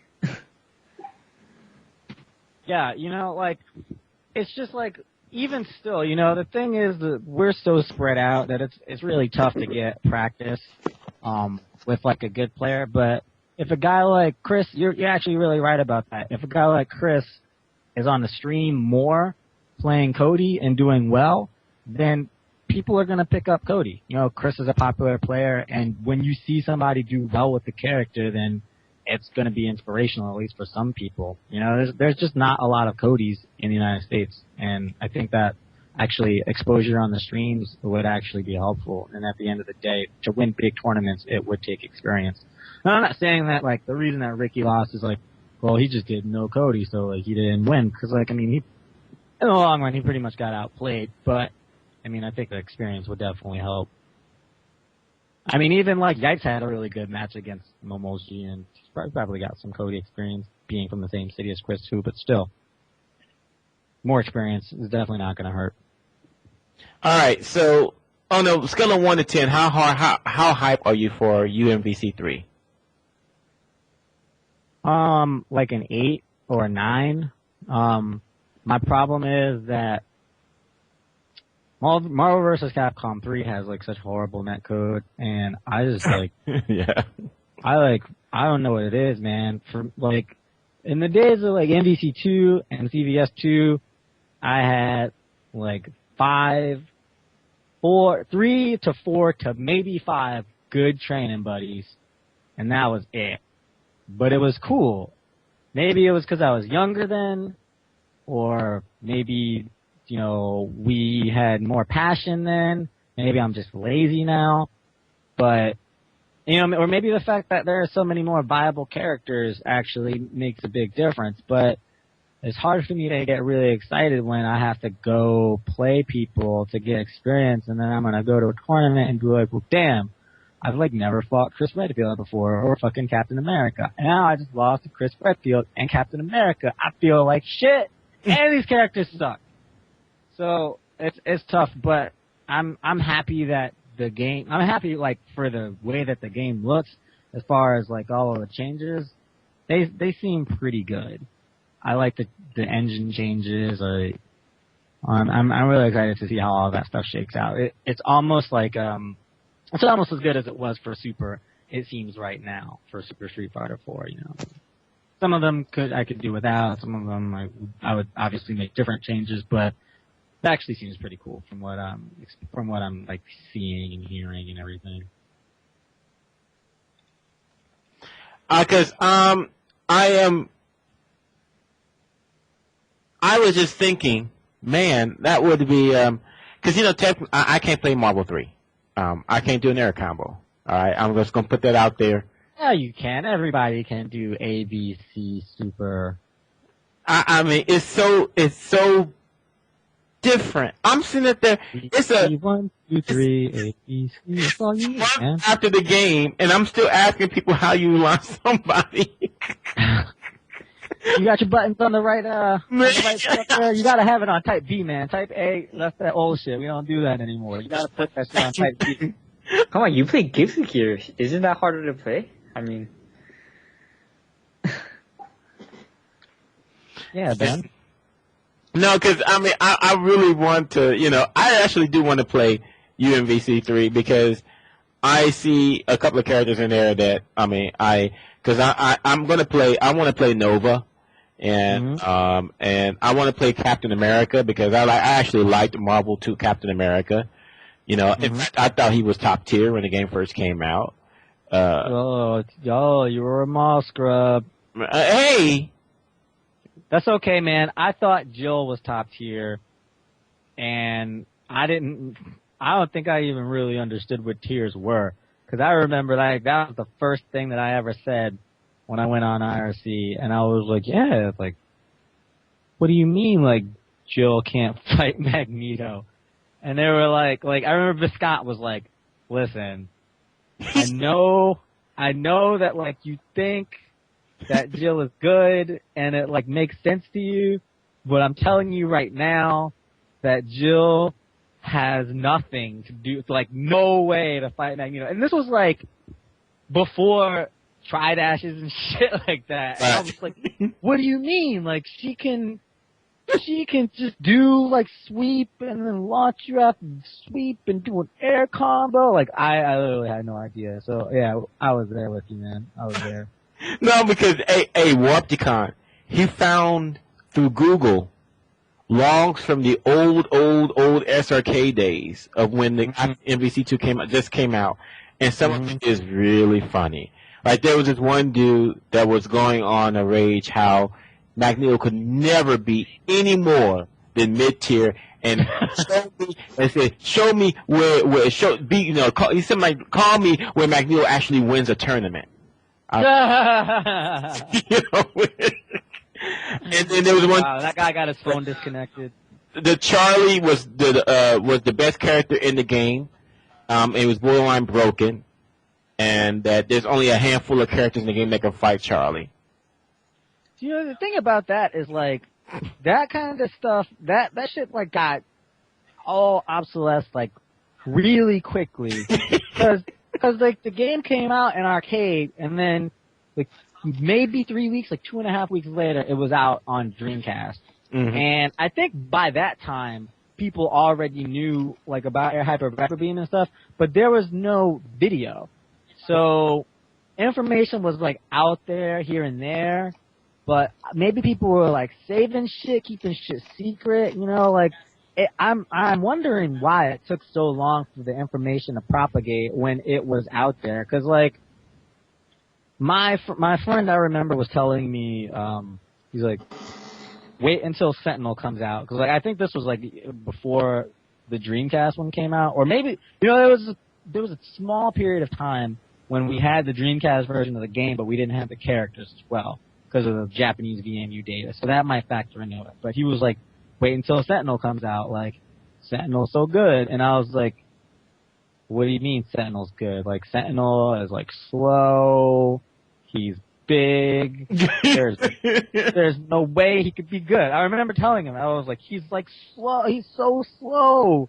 And he's so big, man. How can he be good? And he's just like, nah, like, you can, like, fly and just hit light kick and, like, win. And that was what people did for, like, the first 6 months. That's all you had to do, because people didn't even know how to fucking deal with it. Man, let me ask, you know what, it's been bothering me, so let's go ahead and just get this over with. There's a dude named Pee-wee and he calls himself Pee-wee. I'm not like call him anything disparaging. I know a couple Pee-wees. Cool. And he basically, his premise was No homo. the one that wins in Marvel 3 should be No homo. that. No homo. Just putting that out there. All right, go ahead. Oh, yeah. Yeah. I said I know a couple Pee-wees. Yeah. So he says that no one that wins in Marvel 3 should be respected because they would never be able to accomplish the same in Marvel 2. Now, my problem with that is twofold. First of all, it's a moot point. Marvel 2 is dead. If you had any doubts about SBB, pretty much put that to rest. That Marvel 2 is dead. Secondly, how would you know if the new school played Marvel 2 back when it first came out? They may be able to accomplish the same thing. I mean, there's really no way of being able to know for sure. I mean, so how can you argue something that's so hypothetical? Yeah. You know. Second, Who is this? Go ahead. yeah, I'm just so but basically, you know what? I don't want to misquote him, so let me go to the site and read what he said. All right. This is actually on a website somewhere. This is on AlphaISM.com. Wow, who is this Pee-wee nigga? LOL. Yeah. Okay. All right. So, I invited him on the show, and I said, let's see here. Let's see. Okay, here he goes. It was pretty hard listening to you talk about Marvel vs. Capcom 2, especially knowing you guys don't know what you're talking about, and how Sentinel, Magneto, Storm, and Cable render everyone useless. There are plenty of unknown players that place everyone in the roster on the same level as top tier. Oh, God. Spare the horrible scrub-friendly game like Marvel vs. Capcom 3 is taking up all the attention, especially with everyone knowing how scrub-friendly the game is. So, my first question. First I said, I didn't say that, I said that Sentinel renders most of the cast useless. I said, and if Marvel vs. Capcom 3 is so scrub-friendly, how come we don't see scrubs winning the majors? The last time I looked, it still looked like the same killers we've seen before. And then he goes, easy because people that never touch or never been good at any versus game can execute and compete on the same level. OGs have been playing versus games and practicing their ass off with the older versus game for a decade, yet automatically someone that never touched a versus game in their life can instantly do the so-called advanced combos. Fuck that. That doesn't answer the question. Oh, boy. Now, before I go off here, I want to say I read an article on TeamLiquid.net, because you guys know I watch StarCraft and shit now. It was by DJ Wheat, and he's talking about professionalism and, like, commentary and you know, like, podcasts and all that kind of shit. And he was like, don't worry about professionalism, because we're not at the point where we are being scrutinized to that level.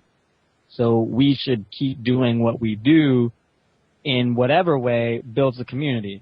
So I'm going to just make that disclaimer, because this nigga Pee-wee doesn't know shit. Like, I'm sorry to break it to him, but he's a scrub. Now, like, you're completely 100% correct in saying Sentinel is actually, of the three, Sentinel's the one that, like, nullifies a good, I don't know, 75, 80% of the cast. Like, Sentinel's the one. If you just had Max, Storm, and Cable... That'd be a different team. It would be a totally different game. Yeah, you know, like, there were characters that, you know, they do all right against them. They would just have to work, like, that much harder. Right. But then you throw Sentinel in the mix, it's like, not only am I working like 3 to 4 to 5 times harder, I'm not doing any damage anyway.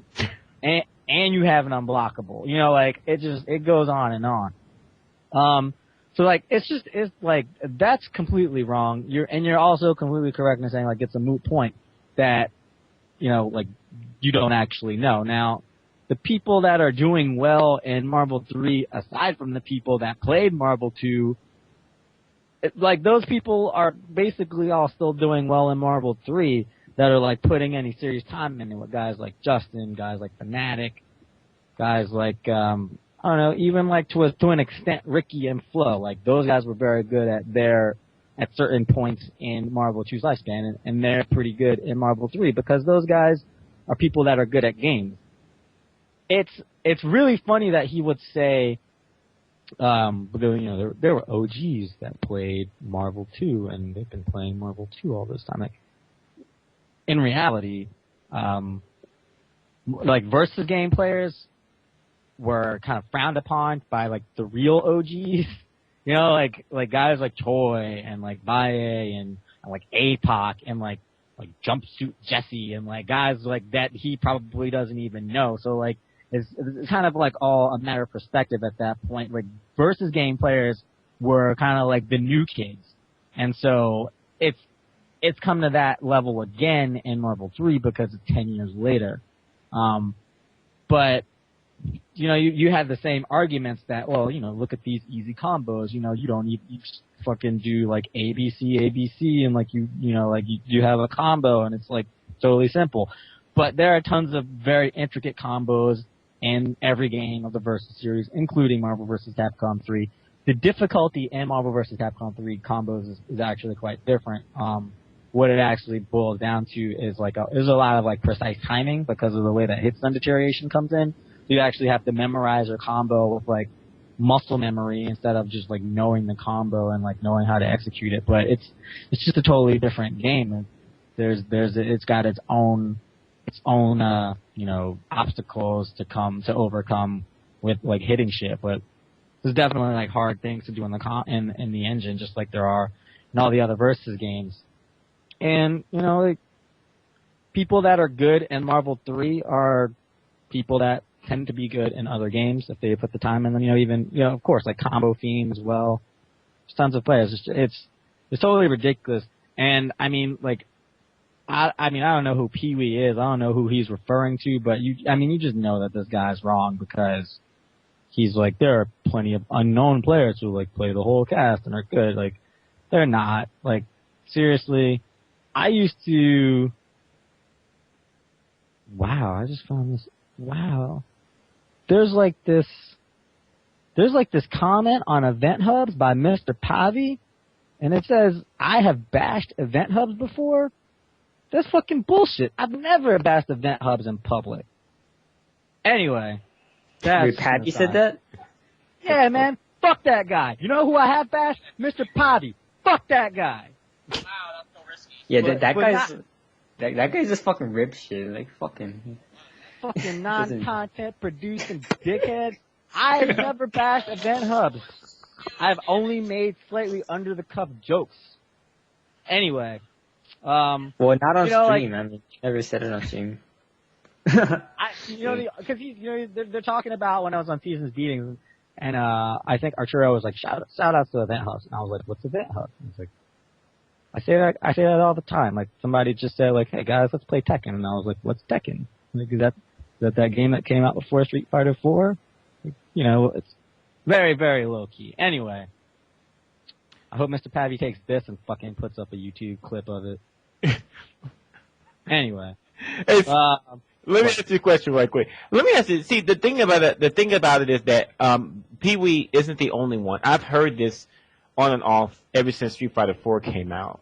And they saying that, because to me, just because a game is getting easy to get into does not mean it's easy to master.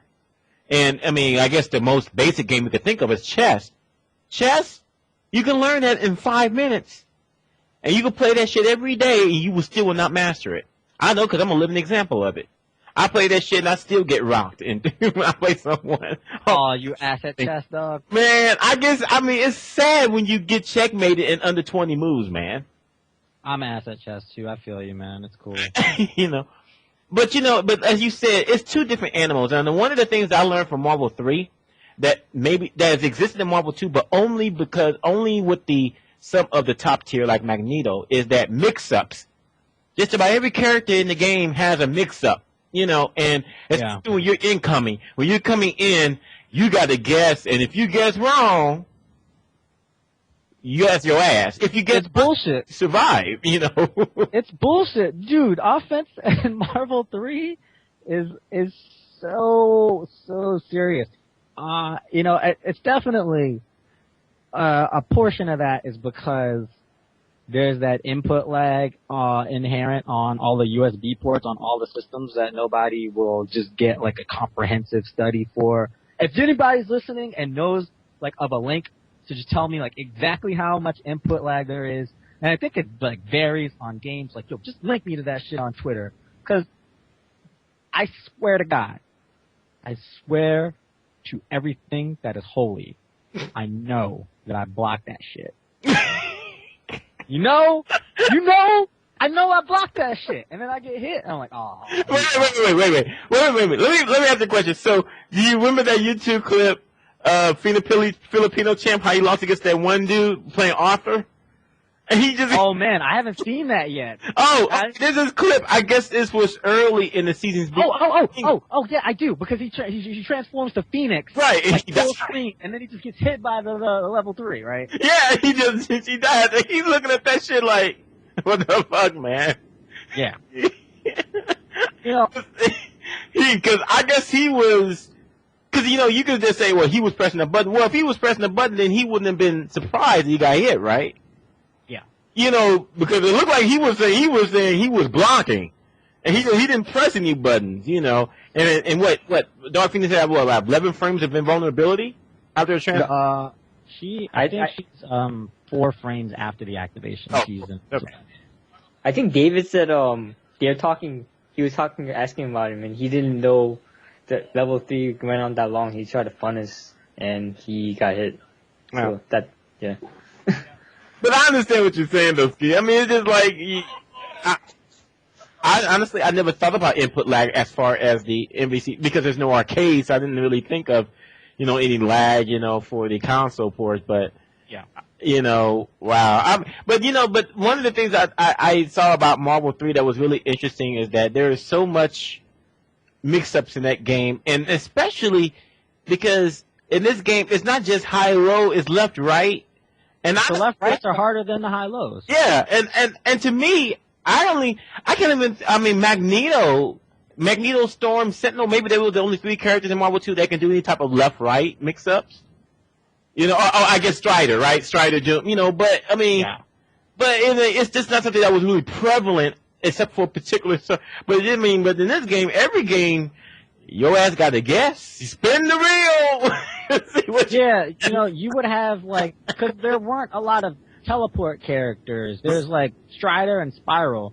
But now you have, Wesker, Wolverine, it's honestly, it's mainly those 2 characters that are, the main perpetrators. Oh, and of course Phoenix, right? Mm-hmm. So, okay, I look at this, I would play Marvel 2 on Dreamcast, and a lot of times I would play on whatever stick, okay, and I would be playing a cable team or something, or whatever team, and on defense I would get opened up, but on certain sticks I would have better offensive execution, right? So I would actually forego that bit of defense for offense, and then it's just you got to just land the first hit, and a lot of times I would be using sticks with converters, and I was pretty sure.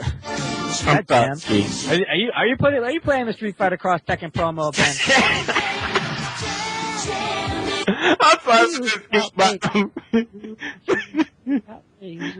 I'm sorry about that, Ski. It reloaded on its own. YouTube does that. So I would forego that, and when I would play on a converter, I would say I think that there's a frame or 2 of lag here, and I think that was one of the things I was proven. When I would play on the green stick, the H stick, the Green Goblin, it was I'm on that block I'm selling rock. I could feel, it felt like my block was more solid. I'm hitting these high-low transitions way more consistently. So that was just a trade-off, because on those sticks it would be a lot harder to do combos, right? But I would have good defense. In fact, there's a guy that plays Marvel 2 still to this day, and his name is Asian Daisy, right?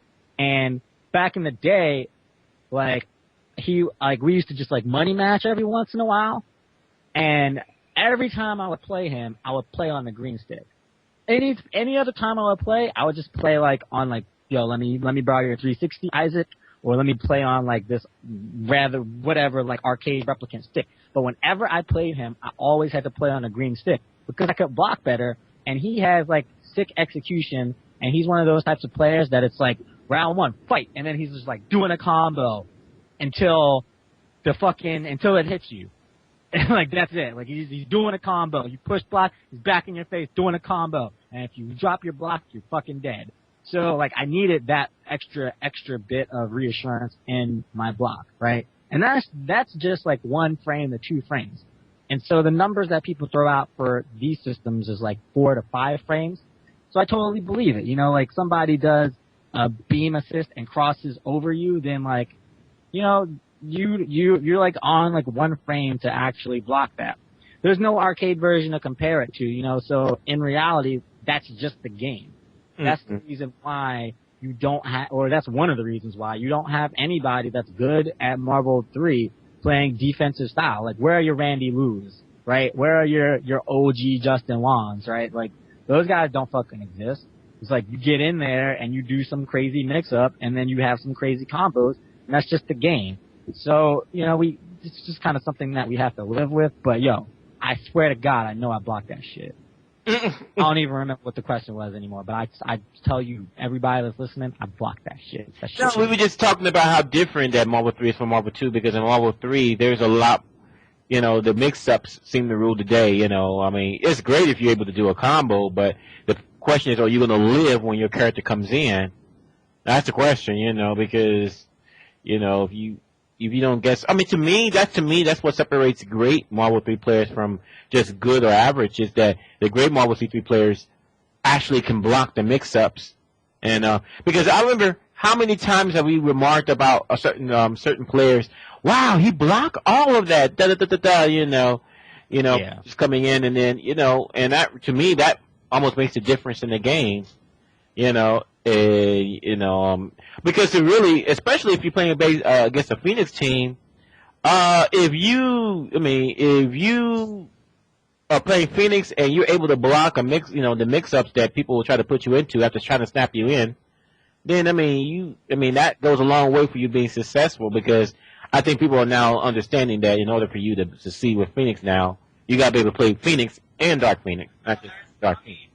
You know. Yeah. Oh, about that blocking thing, it's always funny when you see like Marlon play against Wolverine team, and then everybody's like, "Oh my god, I can't believe he blocked that shit," and then he blocks like 5 more times, and the Wolverine still gets in and still kills his Viper.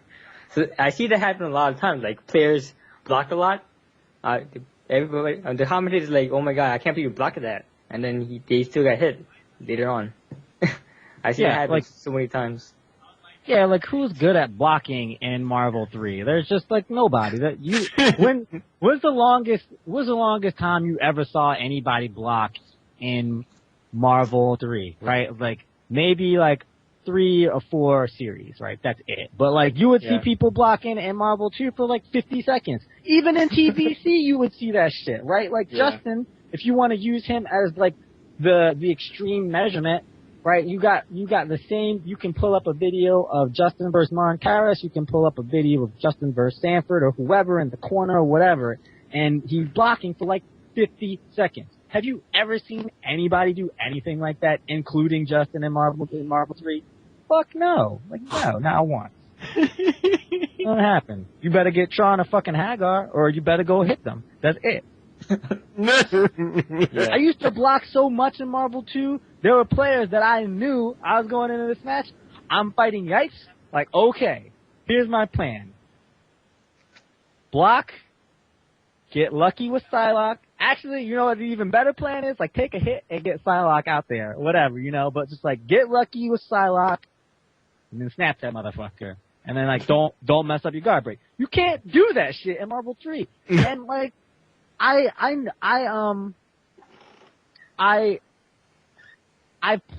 played some tournament, and like that kind of shit like actually happened. Like, that was like my plan against like I said, against like Asian Daisy, like against players like that. And that was just like a well-known thing, you know, like you kind of even had to commit to hitting your combo after sometimes. Like, that's why it was kind of like you had to take a hit. You had to, sometimes in order to actually be close enough and fast enough for the follow-up to Psylocke, you had to take a little bit of a gamble and move forward and know that Psylocke was going to hit their offensive attempt.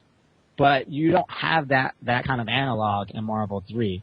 So that's why you got guys like Viscount using like Wesker, Hagar, Phoenix, although it's very like outside of his like archetypical defensive style for a versus game. It's just like it ain't happening. So with all of the changes they announced, you know, not being able to block doing the air dash now, and the fact that a significant portion of new characters added are seeming to be zoning characters. Mm-hmm. You know, so do you? It is obviously Capcom is trying to balance the game in a way where it's ideally, you know, equal parts zoning, equal parts rushdown. Would you say, you know, do you think that it's going to go to the other extreme now? Do you think it's going to be all about zoning now, or do you think that or do you think that Capcom may have it where maybe it's just to be character dependent, you know? I don't think that is possible, because I think that if it actually does focus on, I mean, if the root of the problem is actually the input lag on the systems, which I truly suspect that it is, then at the end of the day, there's not going to be a way around it. So I feel like, you know, maybe zoning will be good for a while, but you'll still have your characters. I mean, what will still be the strongest is putting that ambiguous cross-up, mix-up on somebody, because they just won't be able to block it. You know, you still get whatever assist is good with Wesker, you know, Magneto or whatever, get that cross-up teleport, and they're going to get popped. But I definitely think that zoning will be more viable. I think that secretly they know that that's what's going on, and they're designing the game to the best of their abilities to still be the game that they want it to be under the system that they have to work with. So, you know, it's not about like, well, there's input lag on the game. It's that, like, this is the way that the game controls, and we have to build a game to function under these controls. You know, because it's not an issue. It's not as much of an issue in like Street Fighter 4. So I don't know. I don't think that it'll be like. I think that like for a while, definitely, like at the outset, like those zoning characters will be strong until people start to get used to the patterns. Like, oh, like that's where the hole is in between Hawkeye's arrows or whatever. Like that. You fall down and shoot another. What's your team now? You and My team currently in Marvel, or what's my team going to be in Ultimate? Oh, both. In Marvel 3, I play She-Hulk, Wolverine, Akuma, and I played that team before I ever saw Justin play it. I played. The disclaimer. Yo, I'll tell you how I started playing that team, because I called Steve H to my house, and I was like, yo, we gotta play, because I'm garbage in this game, and I was trying to play my fucking She-Hulk, Tron team, or whatever the fuck I was playing, and like that shit was garbage. And I tried to play like She-Hulk, Phoenix team, Hulk burning up. It's a Hulk is hot shit. So and he was playing the whole time. He was playing Wolverine, Wesker, Akuma. Like that's the team that he's been playing since. Oh no, before that he was playing Ryu, like Chun and somebody else, and we would go like kind of even. And then he switched to Wolverine, Wesker, Akuma. Before I think Noel did. And he was like destroying me with that team. It was like he beat me like 200 to like 20 or something. Like it was like fucking horrible. And that took, of course, like 25 minutes, because like he would just fucking X Factor immediately and kill all my characters. Like, so at the end of that night, I was like, well, I'm losing in a versus game to Steve H. It's time to switch my characters. And Wolverine Akuma is clearly the Magneto Psylocke of this game.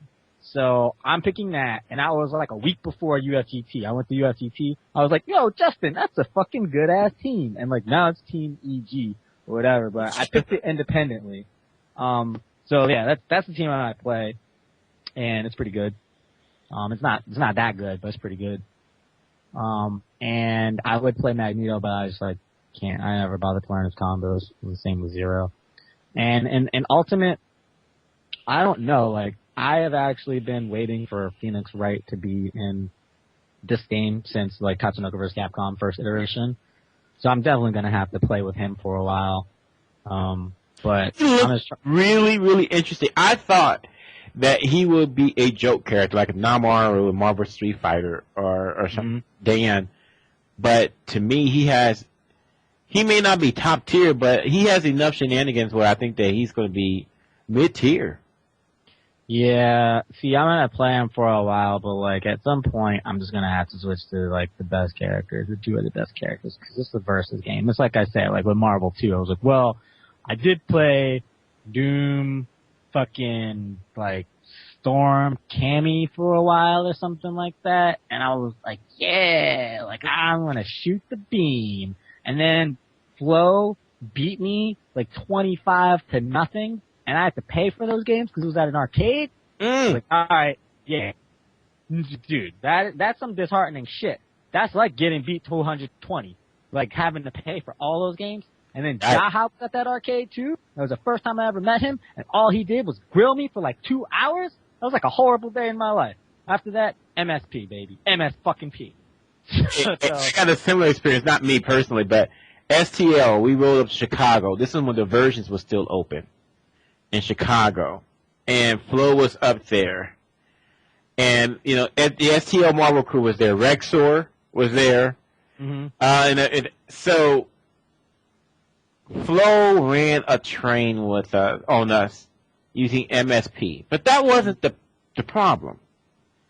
The problem was that he was starting Psylocke on point. Oh my god, that wasn't that bad for me. Oh my gosh. That was so horrible. We were so disheartened. We left. Because we got the tournament. The tournament was on a Sunday. We left before the tournament. Good God. I would. Yeah, and then, hey, it gets worse. Okay, so before Flo got there in the evening. So we got there around, we came in there in about 1 or 2 p.m. We in there, man, we playing, and there was this some dude, I don't know his name, some unknown, playing trombone, and was wrecking us with trombone in Marvel 2. Ah, man, and then, of course, Flo shows up and pulls out Psylocke, and it got worse. We were so disheartened. We ran out of money, too. We ran through all of our money. Yeah. So we left it now. But now, interesting though, because Phoenix Wright has the funniest level 3 super I've ever seen. You know, I still haven't watched the fucking, the trailer yet. Cause I was it came out like right before Season's Beatings, right? And I was like, oh, I'm busy, like getting myself ready to go to Season's Beatings. And then I was just like at Season's Beatings, and I don't know, I just haven't had a chance to watch it yet. I've been meaning to. I need to watch that. And they, it's really corny, but it's supposed to be, so, you know, but it's pretty epic though. I saw Ultra David tweeting like, this is bringing tears to my eyes and everything. So. It is. I mean, I want to watch it. Oh my gosh. It really was, it was really was funny. And then,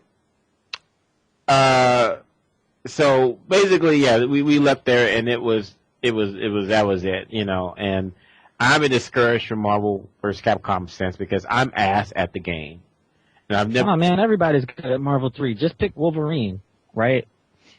Like that's step 1. All right, here's step 2. You get Wolverine, you like dash up, you call Phoenix, or you call Akuma, right? And then you do Hurricane Kick with a button, usually the fierce one. If you're too close, do the medium one. And then you kill them. You do, like, they're gonna get hit.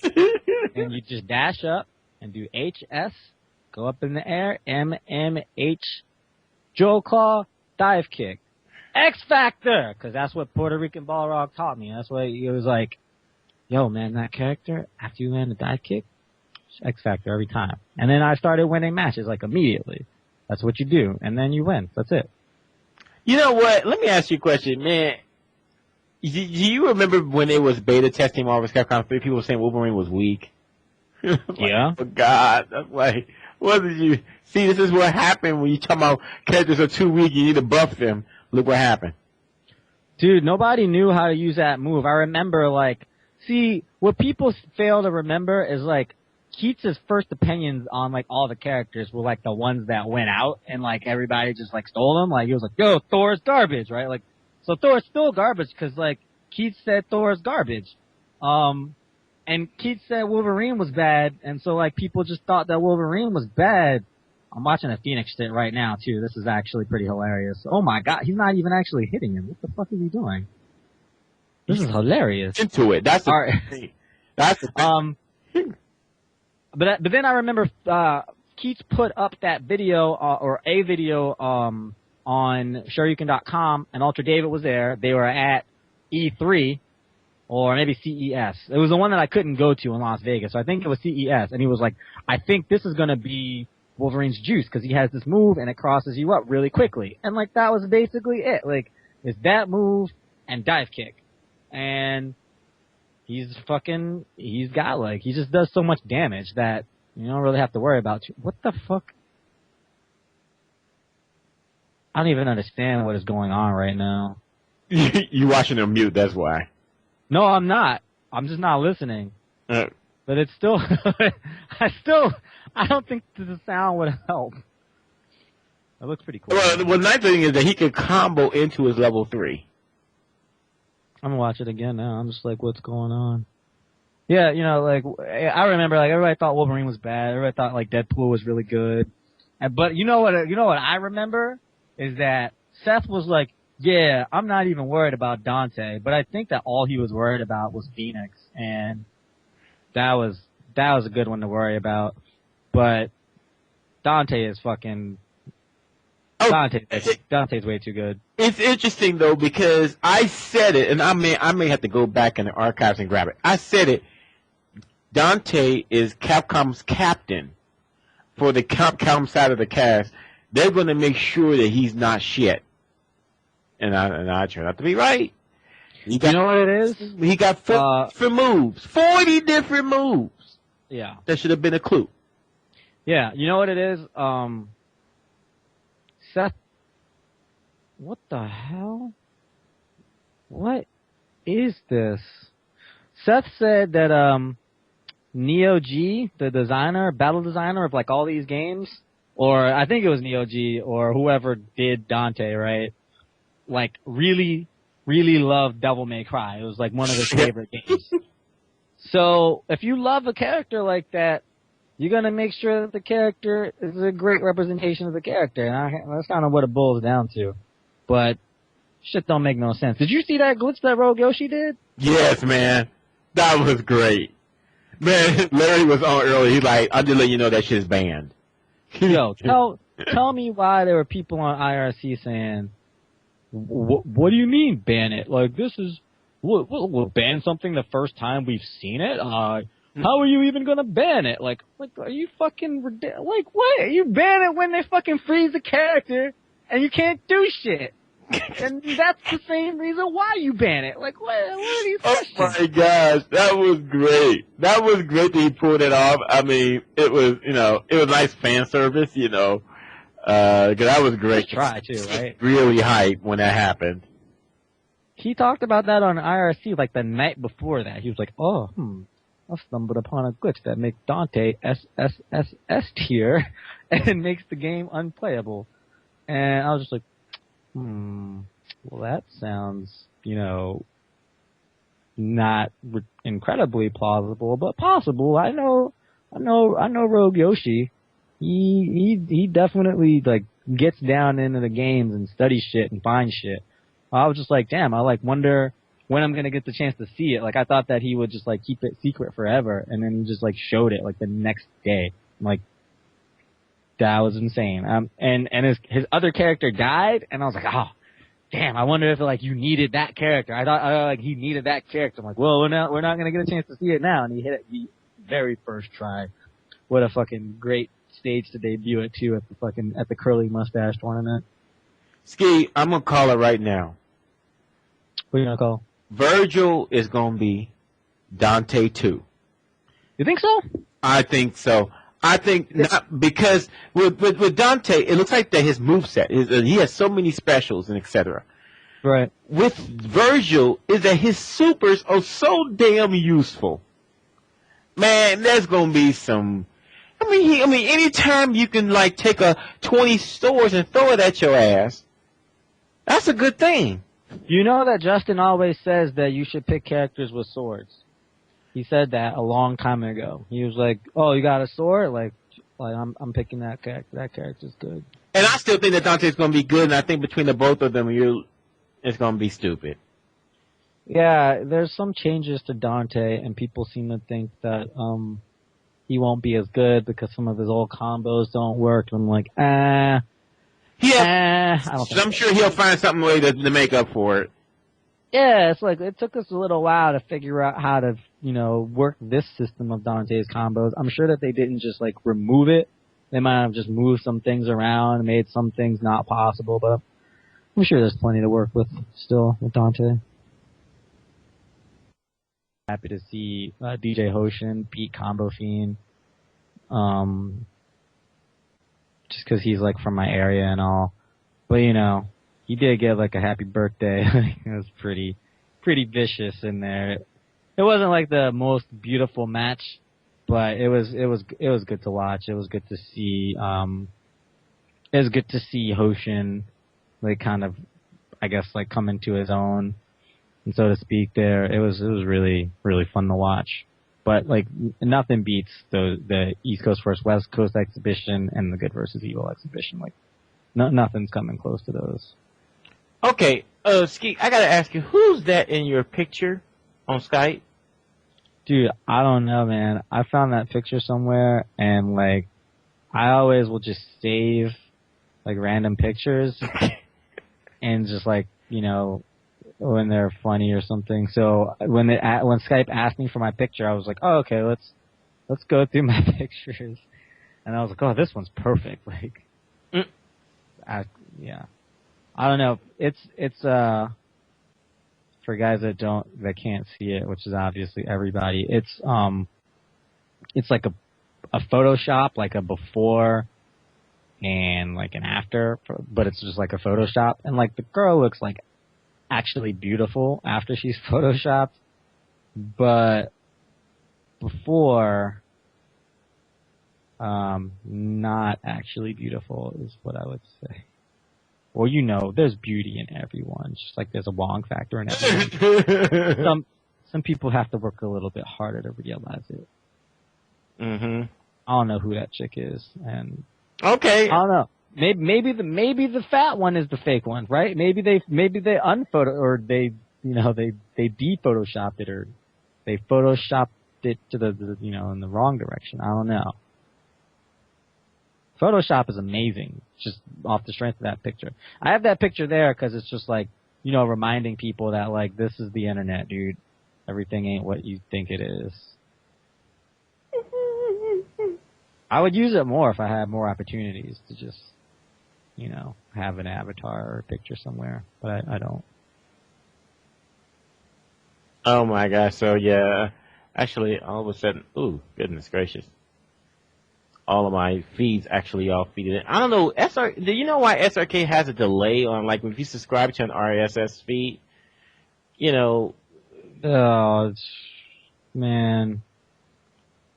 I'm the last person to ask. Oh, okay. And that shit is just broken all the time, basically. Like, you look, like, I don't even get my podcast up there, like, on time ever, like, we'll put it up on, like, Wednesday, and it goes up, like, in the podcast little doc there on like Friday or something. Like, I don't know. They're always changing around the back end, and it just breaks things afterwards a lot.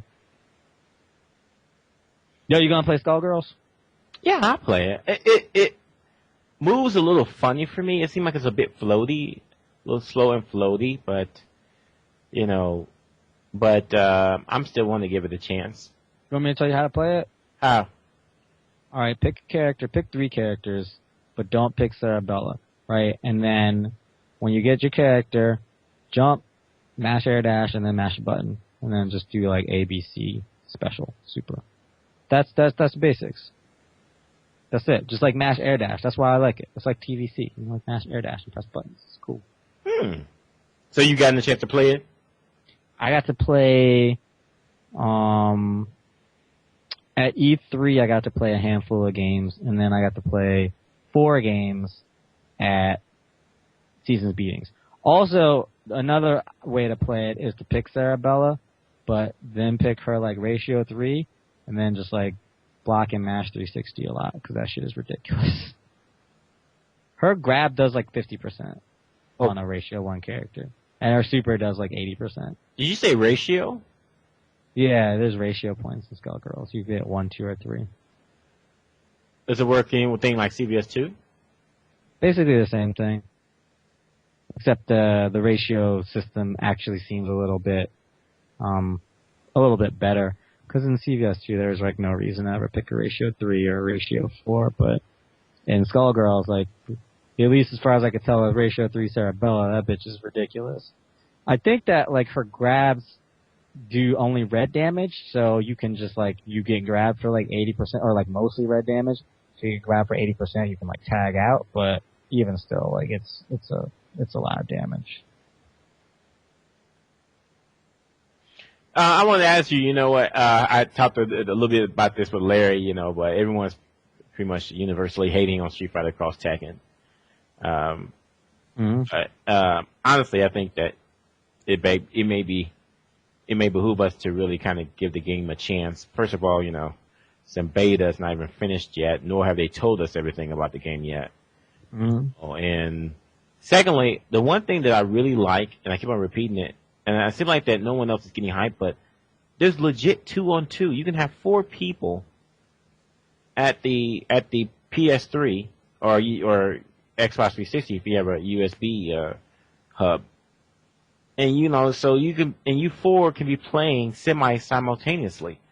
You can actually be playing simultaneously if you pick Scramble mode, I think it is. That one mode, yeah, you know, but you don't have to even, you know, wait till you get to that broken mode. I mean, like, so you can just play, you know, you just do launcher, and then your other character comes in, and then they finish the combo, and I think that's actually, I think that has the possibility of being really hype. Can you get 2-on-2 teams now, you know? Yeah, you know, whatever.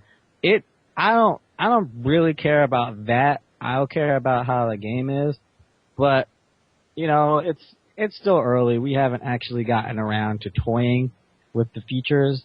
The thing that I'm just hearing that's the worst thing is, like, as far as tournaments are concerned, actually setting your gems will just take so long that it'll be like horrible for tournaments. So, I mean, that combined with the fact that you have to like buy the gems and everything like that, like, that sounds very problematic. But from what the basis of the game that I played when I first played it, I liked, because it was like, you know, a very footsie oriented game with things that like basically rewarded footsies, but it was a little bit plain. So now there's all this extra shit that just seems kind of crazy. I don't know, like, it's definitely not going to be the game to replace Street Fighter 4, but I don't think that's what it's supposed to be. No. If it's supposed to be something in between Marvel and Street Fighter 4, you know, maybe. We'll see how it works out. I'm still, like, skeptical of it, but I'm definitely willing to give it a chance. It's too bad, like, we can't, like... It's too bad that there's really no way to, like, not... Or, well, I mean, I guess, like, the best way to, like, after you buy a game to tell a company that the game is bad now is to, like, go on the forums and actually tell them that the game is bad. But it's too bad there's, like, no way we could, like, figure out how the game is besides, like, actually playing it rigorously for a while. Like, that's what our community does. I don't know, we've probably played games that are worse than that shit, like Marvel vs. Capcom 1. Wait, Rich, there's still devout fans of that series. Those guys are fucking insane. I guess I was gonna say, what was I gonna say? I'm sorry, it blanked out on me. Oh man, you know what? I know it's almost midnight your time, so I'll let you get going. Oh, I gotta wake up in the morning. I forgot about that. But hey, thanks for coming on, shooting the breeze with me, and I'm looking forward to seeing you at a final round.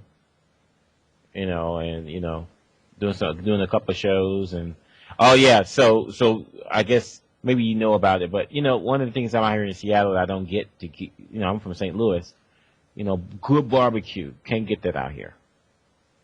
So he's going to take me to Fat Man. Oh man, I forgot the name of the restaurant. I was hoping maybe you've been there. Nah, man, I haven't gotten anything to eat in Atlanta except fucking Tofu House, which was actually good, and Waffle House, which was actually not good. So I would spend at the Waffle House. What happened there, man? It's just an awful place. I don't know why people say that shit's good. It's like it's not. It's like you're the third person that told me there's something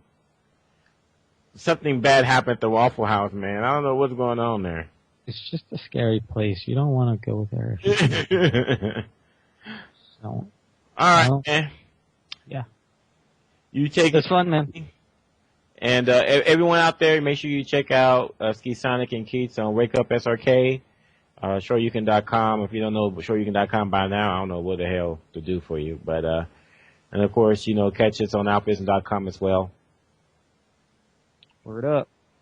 All right, man. Take it easy. You too, man. Hit me up anytime. I'll see you later. All right. Bye-bye. Peace. Yeah, it was Fat Mats. Yeah, that was the name of it. All right. So thanks, Neff, for recording amidst of my 2 crashes. And I still have no idea. I have a suspicion that it has something to do with Skype. I don't know. Skype or Flash, one or the other. I don't know. Because it just updated Flash too. But anyway, thanks for recording. And, thanks for all that you do. And then thanks for everyone for tuning in. I will catch you guys later. Peace out.